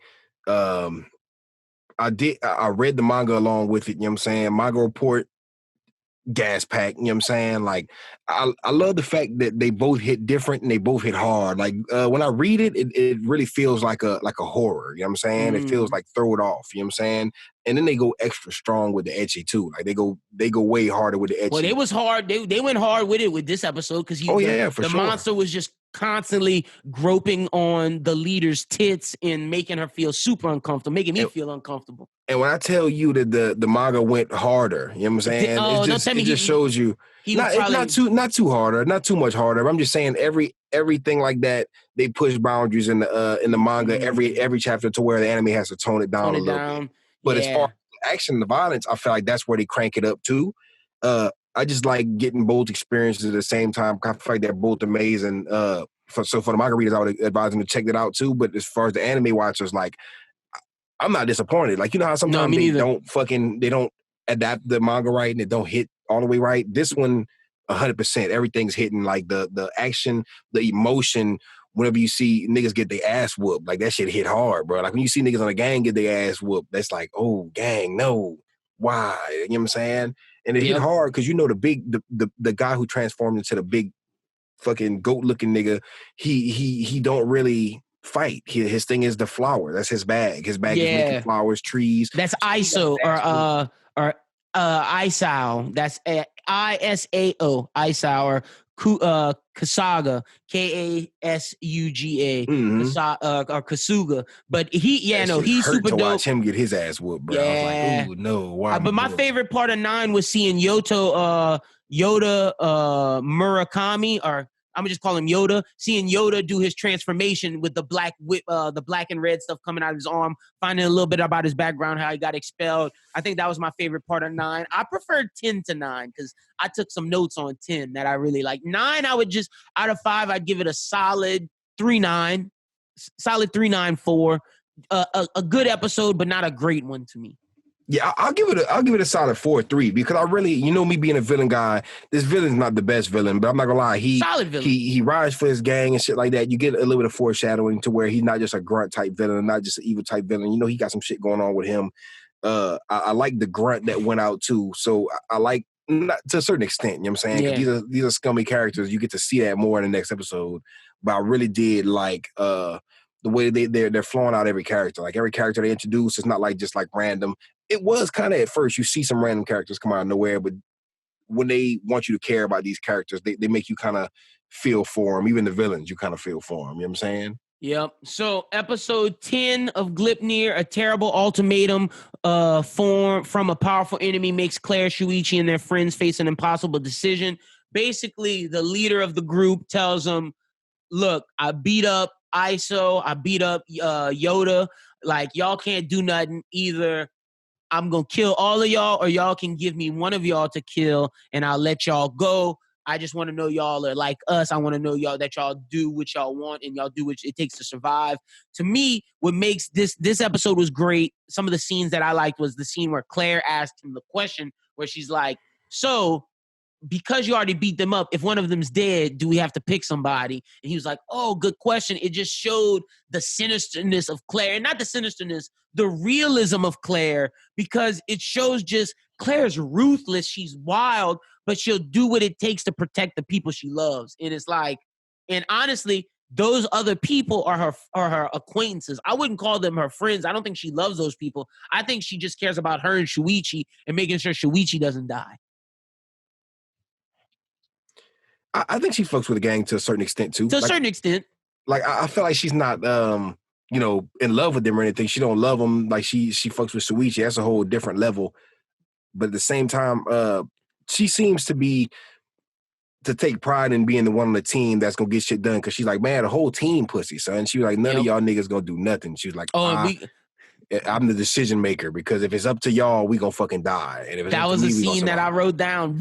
Another one I have is the scene where they have to accept that they have to make a sacrifice and how it's real. And just the way Claire, and that's what you was talking about, just the way how ruthless and wild she is, because it's like, the homie that I hate this dude, Ikuichi. Camera face. Ikuichi, that's the dude with the glasses. He was just, Claire was baiting him to be like, yeah, no, we gotta go give up, and just baiting him to show how weak he is. And it's like, no, bro, if we give anybody up, we giving you up, and stop being a pussy and being a snitch. I hate Ikuichi. Homie straight trash, and he got what he deserved. I think in this scene where Claire's explaining the fact that they're going to have to do the sacrifice if they can't come up with something, and Yoda's like, we're going to fight, you see it on his face, when Claire tells him, it's like, bro, you're not strong enough to beat him, and you just see the defeat on his face, like, damn, I'm going to die, and everyone, you just see despair, and Claire's like, just constantly thinking, and you see in the gears turn, even with Shuichi, we see despair,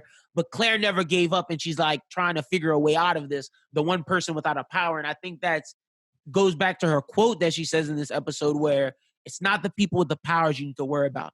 It's the people that control the power, the people behind the powers that you need to worry about. It's not the powers, it's the people. And I think Claire's a great example of that.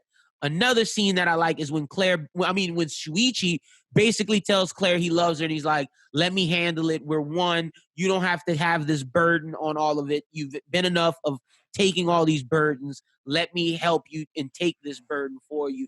And it just showed how passionate their relationship is and just how strong it is. And the final thing I wrote is that fucker Ikuichi got what he deserved when he tried to snitch on the gang, and that girl's power came up and strangled the shit out of that nigga. Fuck that pussy. He deserved to die. Ikuichi. I don't know who I hate worse, Rachel or Ikuichi. No, I lie. I hate Rachel worse because Ikuichi is just a bitch, but Rachel is a different level. That's saying a lot because this nigga is pure pussy. Like whenever he snitched on the gang, and son, the thing is, bro, that whole thing about trust, like, you as a snitch ass bitch ass dude should know that you're gonna die if you do that stupid shit. But you sitting there like, I can't help it. I gotta snitch so bad, nigga. Like snitching is in my blood. I love snitching so much. Like dude was just sitting there like, I will die. Like it's like crack to him. He's like, bro, he's snitching the whole time. He get choked out. He's like, worth it.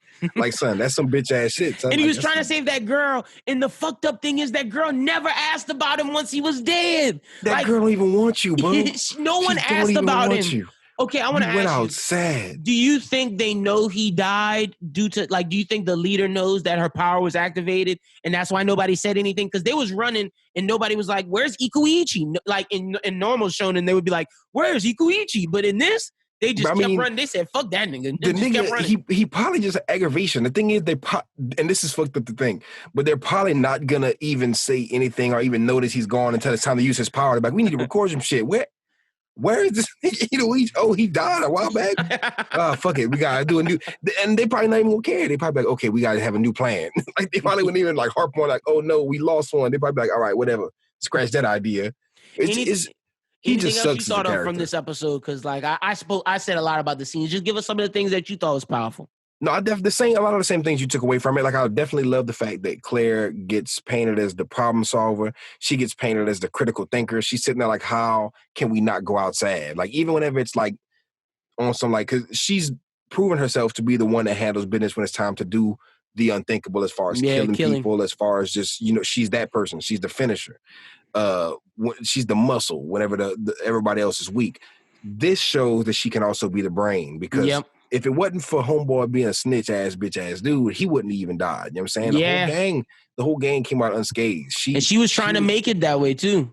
They were sitting there like, man, one of us gotta die. We gotta really think about this. Oh shit, we all gonna die. She was like, no, they're gonna die. Yeah, we gotta. They can die. And I think the plan she came up with was great. She got the guy who could only make flowers. Isao. She got him. She found a poisonous flower that when it burns, it starts to kill people, and she made enough. She made him make enough to where they were surrounded by it, and they couldn't get to them without passing through the field of flowers. They started to burn, and it shows how smart she is, like you said, because she planned this into consideration that the leader loved his gang so much that he wouldn't leave someone left behind just to go chase him, and because he didn't do that, he died with his gang, and they all died. And the leader of Claire and Shuichi's group was like, I don't know if I can trust you anymore, Claire, because I don't know what you're thinking. And Claire just tells her the hard truth is like, we had to do that because if we didn't, we would have died. So you cannot trust me, but I saved your life. It's like, you got to accept this because if y'all don't, y'all will meet stronger people than them and they will eat y'all alive. It's like, ooh, some bad guys came along. Y'all were too nice to kill him, and I killed him for y'all. Oh, y'all are alive. I'm so bad. I saved you more worried about them bad dudes. Kill y'all. Yeah. It's the leader's so crazy because she's more worried about the bad guys than Ikuichi, which is hilarious. And she was even worried about homegirl that was trying to the invisible girl that was trying to make the move too. Because the invisible girl, she was like, "Look, I'll do what it got to be done." And Claire was like, "That's balls." Like, yeah, I didn't expect that. She's like, respect, nigga. Not all these niggas is bitches in this group. They got some nuts somewhere in this group. And the leader, she's all sitting there like, I can't believe what I'm hearing. It's like, son, shut up. Like, I can't believe you. I can't believe you would sit there and go out like a bitch and just die because you scared. Like, you on some scary shit. You scared to kill. The thing is, I understand not wanting to kill. But even Goku know when it's time to kill a nigga. You gotta kill when to survive, man. It's like these people are gonna kill you no matter what. So it's like, do you not try to live? Like, that's the thing that justifies it to me for Claire. Like, Claire was concerned about her life and her friend's life. These people didn't care about y'all, so why should you care about them? They were gonna kill you either way. Like, facts. You gotta survive at that point. Like, another thing I like too. Like, I love that. I love you see more interactions between the team because you see Flower Boy, you know what I'm saying? You see him and Claire, they kind of get their moment as well to where I could tell ever since the last episode, Son has just been scarred. You know what I'm saying? He's getting the despair on his face when like she told him the plan. It was just like, I think something's gonna come out of that. I think something's gonna come out of that. I think that's gonna start something in him to where, because the thing I love about Shuichi so much in these later episodes is that he has developed so much. Like, he's developed so much since episode 1. He's sitting there like, nah, I'm booting up. And you see him slowly but surely want to accept that weight on his shoulders. Because at first he was just like, that's why she was there. And she keeps on saying, I noticed that they're making it a point as writers to make her say, hey, y'all need me. Like, you need me. Like, still. He's like, I know you had that other bitch inside you and shit like that, but you need me, and this is why, because you can't make those calls. He's like, nah, I'm gonna start making some calls around here. But he acknowledged that he needed her, and that's why she cried in the episode, because you could tell Claire had a big burden on her thing because of that girl from the other episode, and she was worried her place would be taken, and the fact that Shuichi was like, no, never forget, we're one. I need you just as much as you need me, and let me take this burden off of you because we're together. Basically, I love you, and it's just like, that made Claire cry because she hasn't had someone care for her like that since her family and her family died. Exactly. And to see, I feel like it's exactly that. Like, he was sitting there like, I do need you. But at the same time, he was like, you also need me. He's like, we're one where we can't function with just you. You know what I'm saying? He's like, I got to carry my weight. Exactly. He's sitting there like, I don't want the weight to be all on your shoulders. He's like, we're a partnership. And that was a beautiful moment because that's why she's been on that since day one. She's like, nah, nigga, I'm the decision maker. And he's like, no, look, he's like, you're doing a lot. I understand why you're trying to do that, but you don't have to do that. Yeah, we're a team. Yeah, exactly. And that's a beautiful thing. Like, episode 1, Shuichi wanted to kill her. Yeah, he wasn't even like, then you see episode, like, I've seen him go from being a straight bitch to being a straight G. Yeah, he's low-key a respectable character, as a respectable MC, and it happened really fast. You don't get to see shit like that in season 1. Like, you know how long it is before you see Eren start getting his W's? Because Eren got a lot of L's before you see him Deku was broken the entire season 1.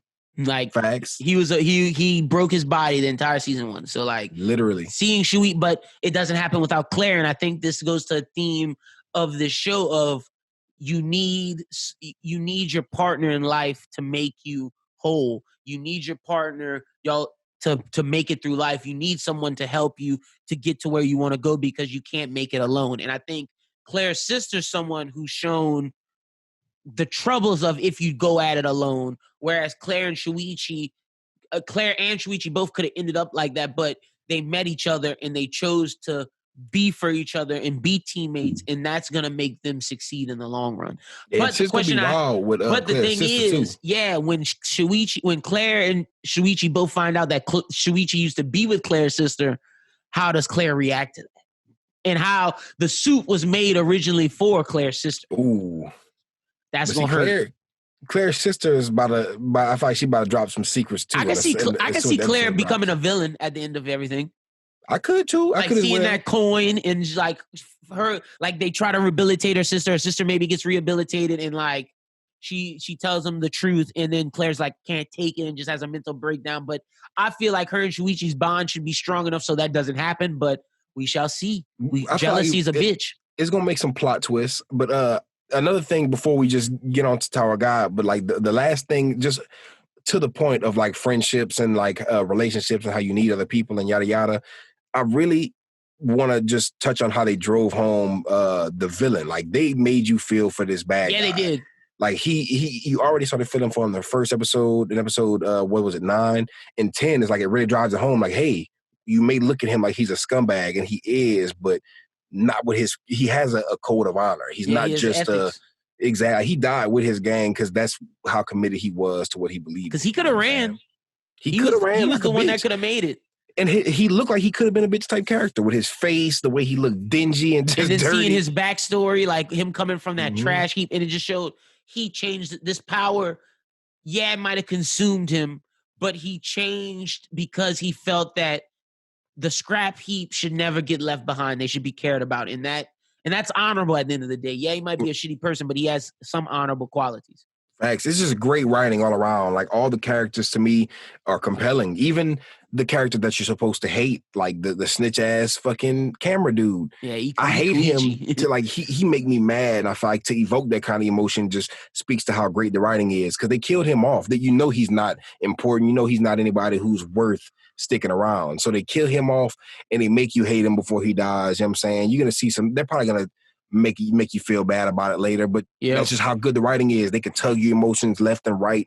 They can make you going from being like, oh, I love Claire, she's badass, to ooh, this bitch is kind of crazy, to ooh, but she might have a good heart though. But she might be mentally unstable. It's like that roller coaster ride of emotions. But that's a human being though. That's what makes good writing. Like when a human being's not one note, so why should characters and stories that we watch and read be one note? No, they need to be multifaceted and can change at the drop of a dime, because that's what humanity is.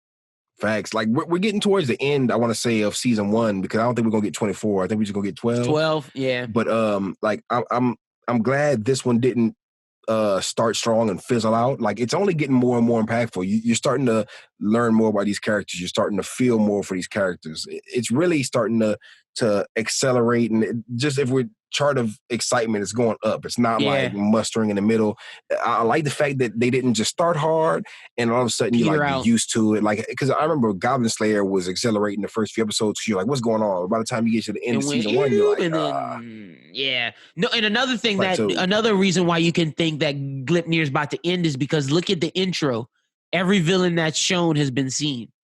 Yep, that's true. We've seen damn near everybody. I'm excited for season 2 already though, because I don't want to stop this. This is gonna be. I could have did a 24 this one. Well, we're about to get Fire Force and God of High School season 2 soon, because Tower of God is also about to end. Let's get to that. What would you rank the episode 10 of Gleipnir?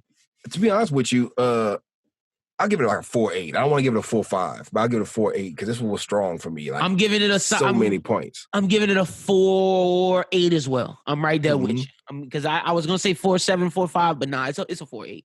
So episode 10 of Tower of God, we have Rachel suffers a grave wound. How will she feel about reuniting with Bam as their various thoughts and intentions jumble together? Each one reaches their own decision in order to move forward. What awaits for them beyond the sadness? In episode 10, these are some scenes that resonated with me. The scene where they send Ho off, I thought that was interesting because it just shows how good of a person Bam is. How this group of people may have been there as enemies at first, but it just shows how close in Dorsey, Kuhn, Anak, Rack, Hots, Shibisu have become, how close they've become. And it just shows how Rachel's kind of ostracized from the group because she's hurting Bam and all of them want Bam to be happy. And we see in the next episode of Shibisu's talking to Kuhn, and he was like, and this is one of the scenes that I really like in episode 11, but he was like, the reason why he likes Bam and is jealous of him is because Bam is still fighting for what he loves. He hasn't lost his innocence. He hasn't lost what makes him so great, and Shibisu doesn't want Bam to lose that, and that's why I think the gang is so standoff to Rachel, because it's like, you're just trying to hurt him. Yep. Very weird, manipulative energy coming from her side of the corner. Like, I don't know what kind of shit she is on, but I don't like it at all. Like, I can't get a read on her. And then Bam even makes a sacrifice for her. But before we'll get to that in a little bit. Another scene I liked was when Rack and Kun are discussing Bam, and then he walks in and Kun realizes Bam doesn't quit on his girl and doesn't quit on his dream. Also, seeing Lil Baby Rack was amazing.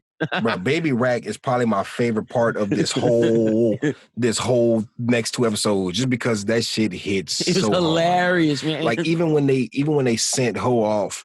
And everybody was putting flowers on his shit. This nigga just dumps a whole bunch of chocolate. I was like, this dude is retarded, bro. Like, this dude, he's perfect comic relief. Like, he adds so much. I need his backstory. I'm so ready for it. Like, Rack is one of my favorite characters. Like, I really love. It's funny because I don't dislike Bam, but my love for Kun and Rack are so high. Yeah, Kun and Rack is up there. This is a Hunter x Hunter situation to me. Well, you like everybody but Gon. Yeah, Gon is cool. Don't get me wrong, because I do like Gon and I do like Bam. Yeah, same. But Bam will forever, like after this season ends, I don't know when we're getting season 2, but until we get that season 2, Bam will go down as Simp God, as the meme. He will be the meme for Simp God because more and more people are going to be getting on Tower God every day. The more people that see it, the more people that's going to be like, damn, this man is the biggest simp of all time.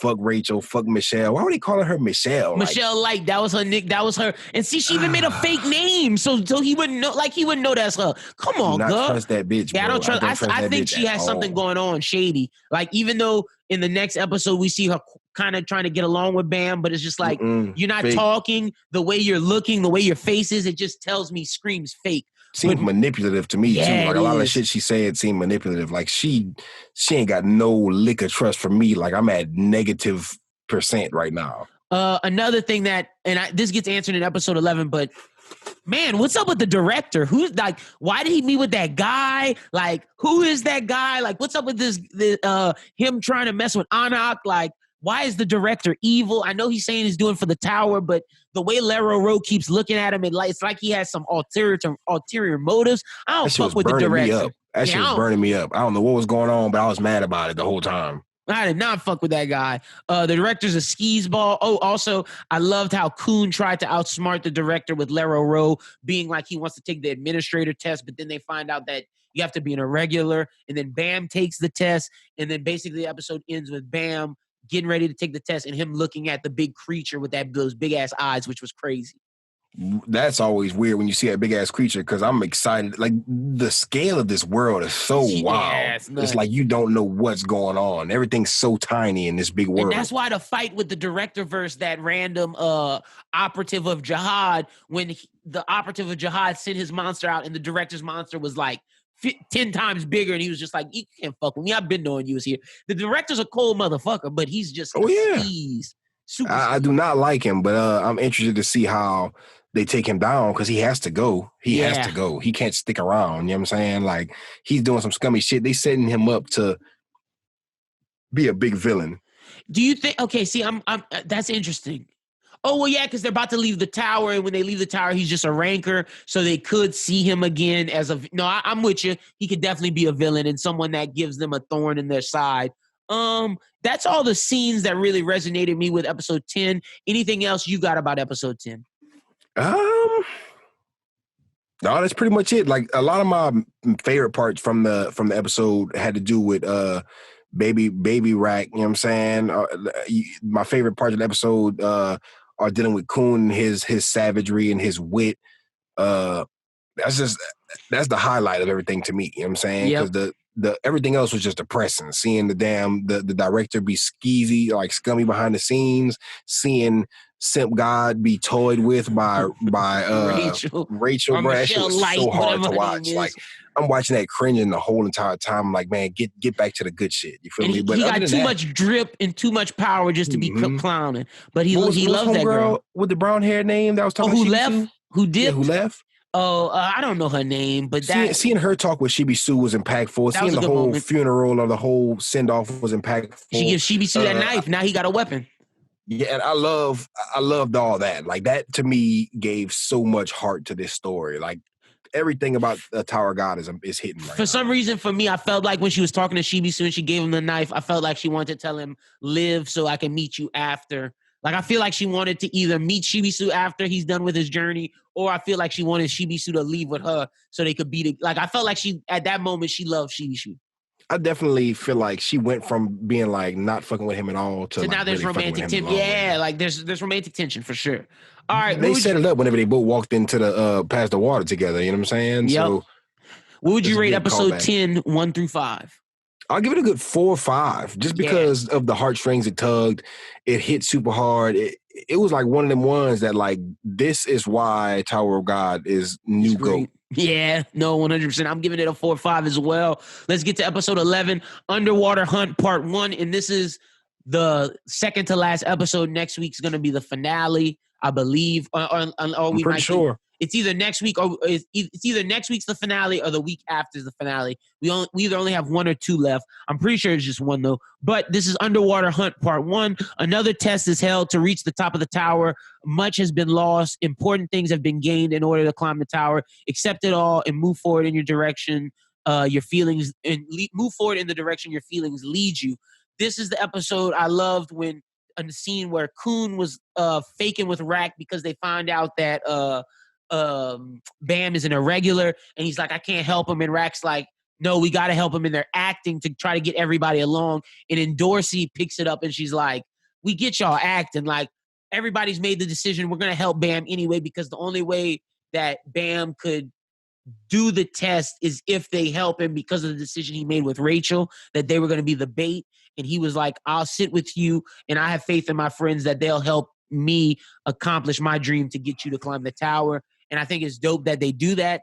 Another thing I like of this episode is just seeing Kun be the leader and seeing his connection with Shibisu, that conversation I told you about why they both love Bam and they discuss it. And that's definitely one of the reasons why Kun loves Bam. I also love the comedic relief with Rack about how Rack's like, can I throw it now? Can I throw it now? He doesn't throw the spear. And it ends up being fucking the green guy. I don't even know his name. It starts with a P, a Proskule or whatever Rack was called. I don't even know his name. But he throws the spear to save Hotz's life. That's a little bit later in the show. I also like the Anak and Dorsey connection. And we find out that guy, his whole plot was to murder Anak. He gets them separated. And Anak is basically getting her ass whooped by the dude. And then she brings in Dorsey and throws the sword to Dorsey and is like, you kill her and you can be forgiven for what you've done. And it's like, damn, Dorsey, I don't want you to kill Anak because y'all have built a relationship. That's going to be something to see in the next episode. I'm trying to think anything else. I didn't like any of the Bam and Rachel scenes of them just floating up, because her face, I hated that every face, the way she doesn't respond to him, it just seems like a setup. Like, I feel like she knew the director was causing schemes and everything. I just want Bam, Rack, and Kun, and Dorsey, Anak, and Hotz, and Shibisu just to leave Rachel the fuck out alone and just climb up. But also that princess finally made it in the testing arena. I wonder if the princess who gave the Black March is gonna save Anak and Anak and Dorsey from the collector for Jihad. That'll be something interesting to see what happens with that group. And will Bam get the Black March back? Because you got to remember, Anak has the Black March, and now that the princess of Jihad, who's the one who has the Black March, is coming, she's going to take it from Anak, and I wonder if Bam's going to get it back. But that's all the major things I had for this episode. I think that's all the things I had. You have anything you want to say about this episode? One of the main things I loved about it was the whole Dorsey Anak kind of competition thing in the beginning. How she was like, "Look, you fight her for 5 minutes, and I'll give you you'll give me a sword or whatever, or if not, I'll be your personal slave." And she's like, okay, let's get it. I love seeing them like they had a whole little spot where they were just kicking each other. Yeah, they were just, and that shit was hilarious. And Shibisu was like, it's not the fucking time for that. It's not the time. Like, literally, he's like, bro, really? Because he was scared, because he had, and the heroic music was playing. I was like, oh, look, Shibisu getting a kill. When he stabbed him with the knife, and then the dude just flicks him off. And even that part was amazing too. Like the part wherever he like throws a rock at him and son looks at him like, come on, bro, leave me alone. Like, he's like, no, I'm delicious. And he's like, dude, get away from me, dude. You're really gonna make me just kill you. I ain't want to do that. But Shibisu's lucky because that dude was controlling him, because if he wasn't, that thing would have killed Shibisu. Oh yeah, big facts, bro. And that creature, the bull or whatever they want to call it. Yeah, the bull. That was an amazing design. I Bro, love the badassery of it. He looked like you finished Full Metal Alchemist Brotherhood, huh? Mm-hmm. You remember Father's design at the end where he was just the black face and with the big eye? That looked like the bull where he was like the humanoid creature. The only thing is the bull had a mouth on his stomach. That shit was crazy. Like a cape and shit. Like that shit was wild, bro. Like it was a great character design. Badass villain or badass, fighter for like the antagonist puppet. You know what I'm saying? I hope Dorsey stays true to the themes of it doesn't matter what family you're born into. It doesn't matter your blood, because this is a theme we see with Coon, we see with Bam, and I'm sure we're gonna find out about Rachel, a theme she has, as well as Anak and Dorsey. You don't get to how do I want to phrase this? Your family isn't who you're born into. Your family is who you choose to be your family. And I hope Dorsey realizes that and chooses Anak, because there's a relationship there, and the family that they've built between Anak, Dorsey, Shibisu, Coon, Rack, Hots, and Bam, that's their family. Coon has lost a family. Anak has lost a family. And Dorsey has her problems. But now they have a family again, and they need to realize that they chose this family and they love each other. They need to choose this family instead of focusing on blood ties. Thanks. So I hope Dorsey makes the right choice, because she's my favorite character in this show right now, and I just want her to make the right choice, man. Yeah, and Dorsey's one of my favorite characters as well too. I love all the princesses of Jihad. Yeah, I love all the fucking protagonists. Like everybody who's lasted is like, they got rid of the nigga I didn't like, Ho, and he's gone. Like, yeah, get him out of here. Ugly dumbass. You know what I'm saying? he went out sad. You know what I'm saying?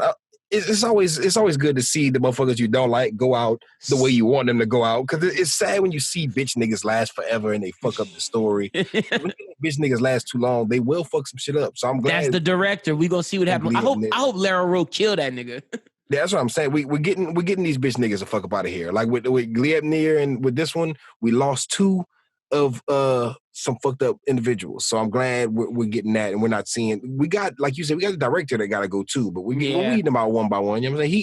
He gonna have his day. I'm ready to learn more about the power with the Shinsu or whatever their power's called, because you remember when that dude questioned the director and was like, I don't agree with these results either. And then he was like, well, if you can last this for a minute, and his nose started bleeding, he started making him see, like, yo, that power is crazy. I want to know all there is to what's going on with that power, because Bam can control that on free will. And what else did I want to say about this? That director is pure evil, man. Yeah, he is, man. Like, geez, I want Lara Rowe to kick his. Oh, the collector of Jihad. That's what I'm just calling him. The dude with the Mickey Mouse arms and legs with the bag stomach. What's his deal? What's up with the King of Jihad? And why is it so important that they get rid of Anak? But he did say if she wouldn't have tried to get revenge, she would have lived peacefully. But I don't know if I believe that.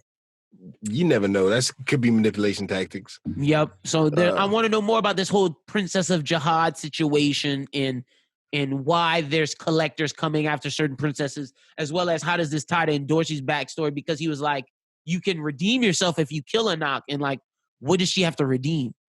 Mm-hmm. This story just has so much heart. All these characters have heart, and you're just seeing more and more of it. It's like it's not losing any kind of. This is an onion, just man. Picking up. I'm loving like it has that Hater quality of when they answer one question, we get two more. Mm-hmm. And we want the answers. Like there's sometimes where you'll get lost in the question, you'll just not care anymore. With this, is like you love every single mystery, second of it. No, and every single reveal is impactful. It's just really it's really a fun experience. No, this is a great show, man. Like it's up there for best anime of 2020. It's gonna be tough when we do the anime awards, because as of now, Dorohedoro and Tower of God are standing above some of the others, and even Gleipnir's storytelling is really good. But I don't know if it's Tower of God level good, because I don't think so. The way with Tower of God is doing this is impactful and great, and some of the themes that they have in this, like the family theme, the theme of loneliness and needing other humans to survive, and that's Bam's theme. The theme of your past doesn't define you. I feel like that's in Dorsey and Anak's theme. Like I'm ready to learn more about Rack, more about Shibisu, more about Hots, because Hots doesn't have that much story, and he seems like a big important part, his 2 samurai sword style. So there's stuff that I want to learn more about. But this episode, I'm giving it a solid 4.7. I'm gonna give this one another 4 or 5, just because it hit hard a lot to me too. You know what I'm saying? Like, I feel like they both were evenly matched for me, because I love different things in each one. You know what I'm saying? No, 100%. I'm with you. But Chrissa, that's all the time we have today, my brother. Tell the people where they can find you on social media. You know what I'm saying? Find your boy Chrissa SJE at Chrissa SJE on all social media, and just Chrissa space SJE if you're looking for music. Definitely, Otaku God just dropped the new Jagan project. It's everywhere now on iTunes, Spotify, and the main, like the title track from the album, features me and Slick, and King Vader did a video to it. Fuck my head up, like that shit surprised my day. Litty. And so that's, if y'all want to peep that song out, get that shit going up, because the number's going up and it's just gaining more traction. So hop on the wave before y'all miss a classic anime rap song, and just stay tuned, because like I just wrapped up a lot of mixing before we started this episode. Like, projects coming before the end of June. Big facts. We'll have you can follow me at Lynden BWT. Follow BrosWhoThink at BrosWhoThink. We have an announcement. There is a new show dropping in the off week. It is called Run It Back. In this show, it's going to be mainly anime content, but we will have non-anime Run It Back, because the premise of Run It Back is me, and if it's anime, me, Chrissa, and another guest. If it's non-anime, me, Schubert, and another guest, or me and a guest will watch a movie and do a deep dive review. We'll have categories. We'll have different things like who was the best character in the movie. We'll debate the themes. We'll just really do deep dives into the movie, and it'll be something to where, because on Anime Talk, we don't get a chance to talk about movies unless it's like a new movie. This will be where we can go to old movies like Akira, like A Ghost in the Shell, and review all the classics. And for classic anime, we'll take like one episode that was really impactful. For example, one of the running backs I'm thinking of for One Piece is Luffy versus Usopp. Me and Chris were talking about that today. I think that would be a great just run it back one episode to review for the show. It'll be YouTube exclusive, and I can announce the guests. It will be me, Chrissa, and our guy Hastic. And the reason why we chose Hastic, because he is a big fan of this property. We will be reviewing the movie Your Name. So be on the lookout for that next week. It should be out between Monday and Wednesday. Monday at the earliest, Wednesday at the latest. But me, Chrissa, Hastic, Run It Back. The first movie we're choosing is Your Name. We will be reviewing the anime classic. So that means Weathering With You will be coming down the line. But we're just building our YouTube platform so we can have more content. Me and Chris were talking off air about another thing that we have coming for y'all. It involves the word top 5. We got a lot of good content coming on the YouTube, but we're starting it off with Run It Back. We're super excited to watch that and have you guys check it out. But for more Bros Who Think content, we dropped the latest episode of the Bros Who Think podcast. Be sure to check that out. By the time you guys are hearing this, it is out now. We dropped the most recent episode of Bros Who Binge. We reviewed the latest Adam Sandler movie, Uncut Gems, and we're continuing our Avatar rewatch/review. We just reviewed episodes 9 through 12 of Avatar: The Last Airbender of Book 1. So we'll be reviewing 13, 14, 15, and 16 next week, so be sure to catch up on that. But other than that, for all the announcements, everything we got coming, be sure to stay tuned to me and Chris's Twitter.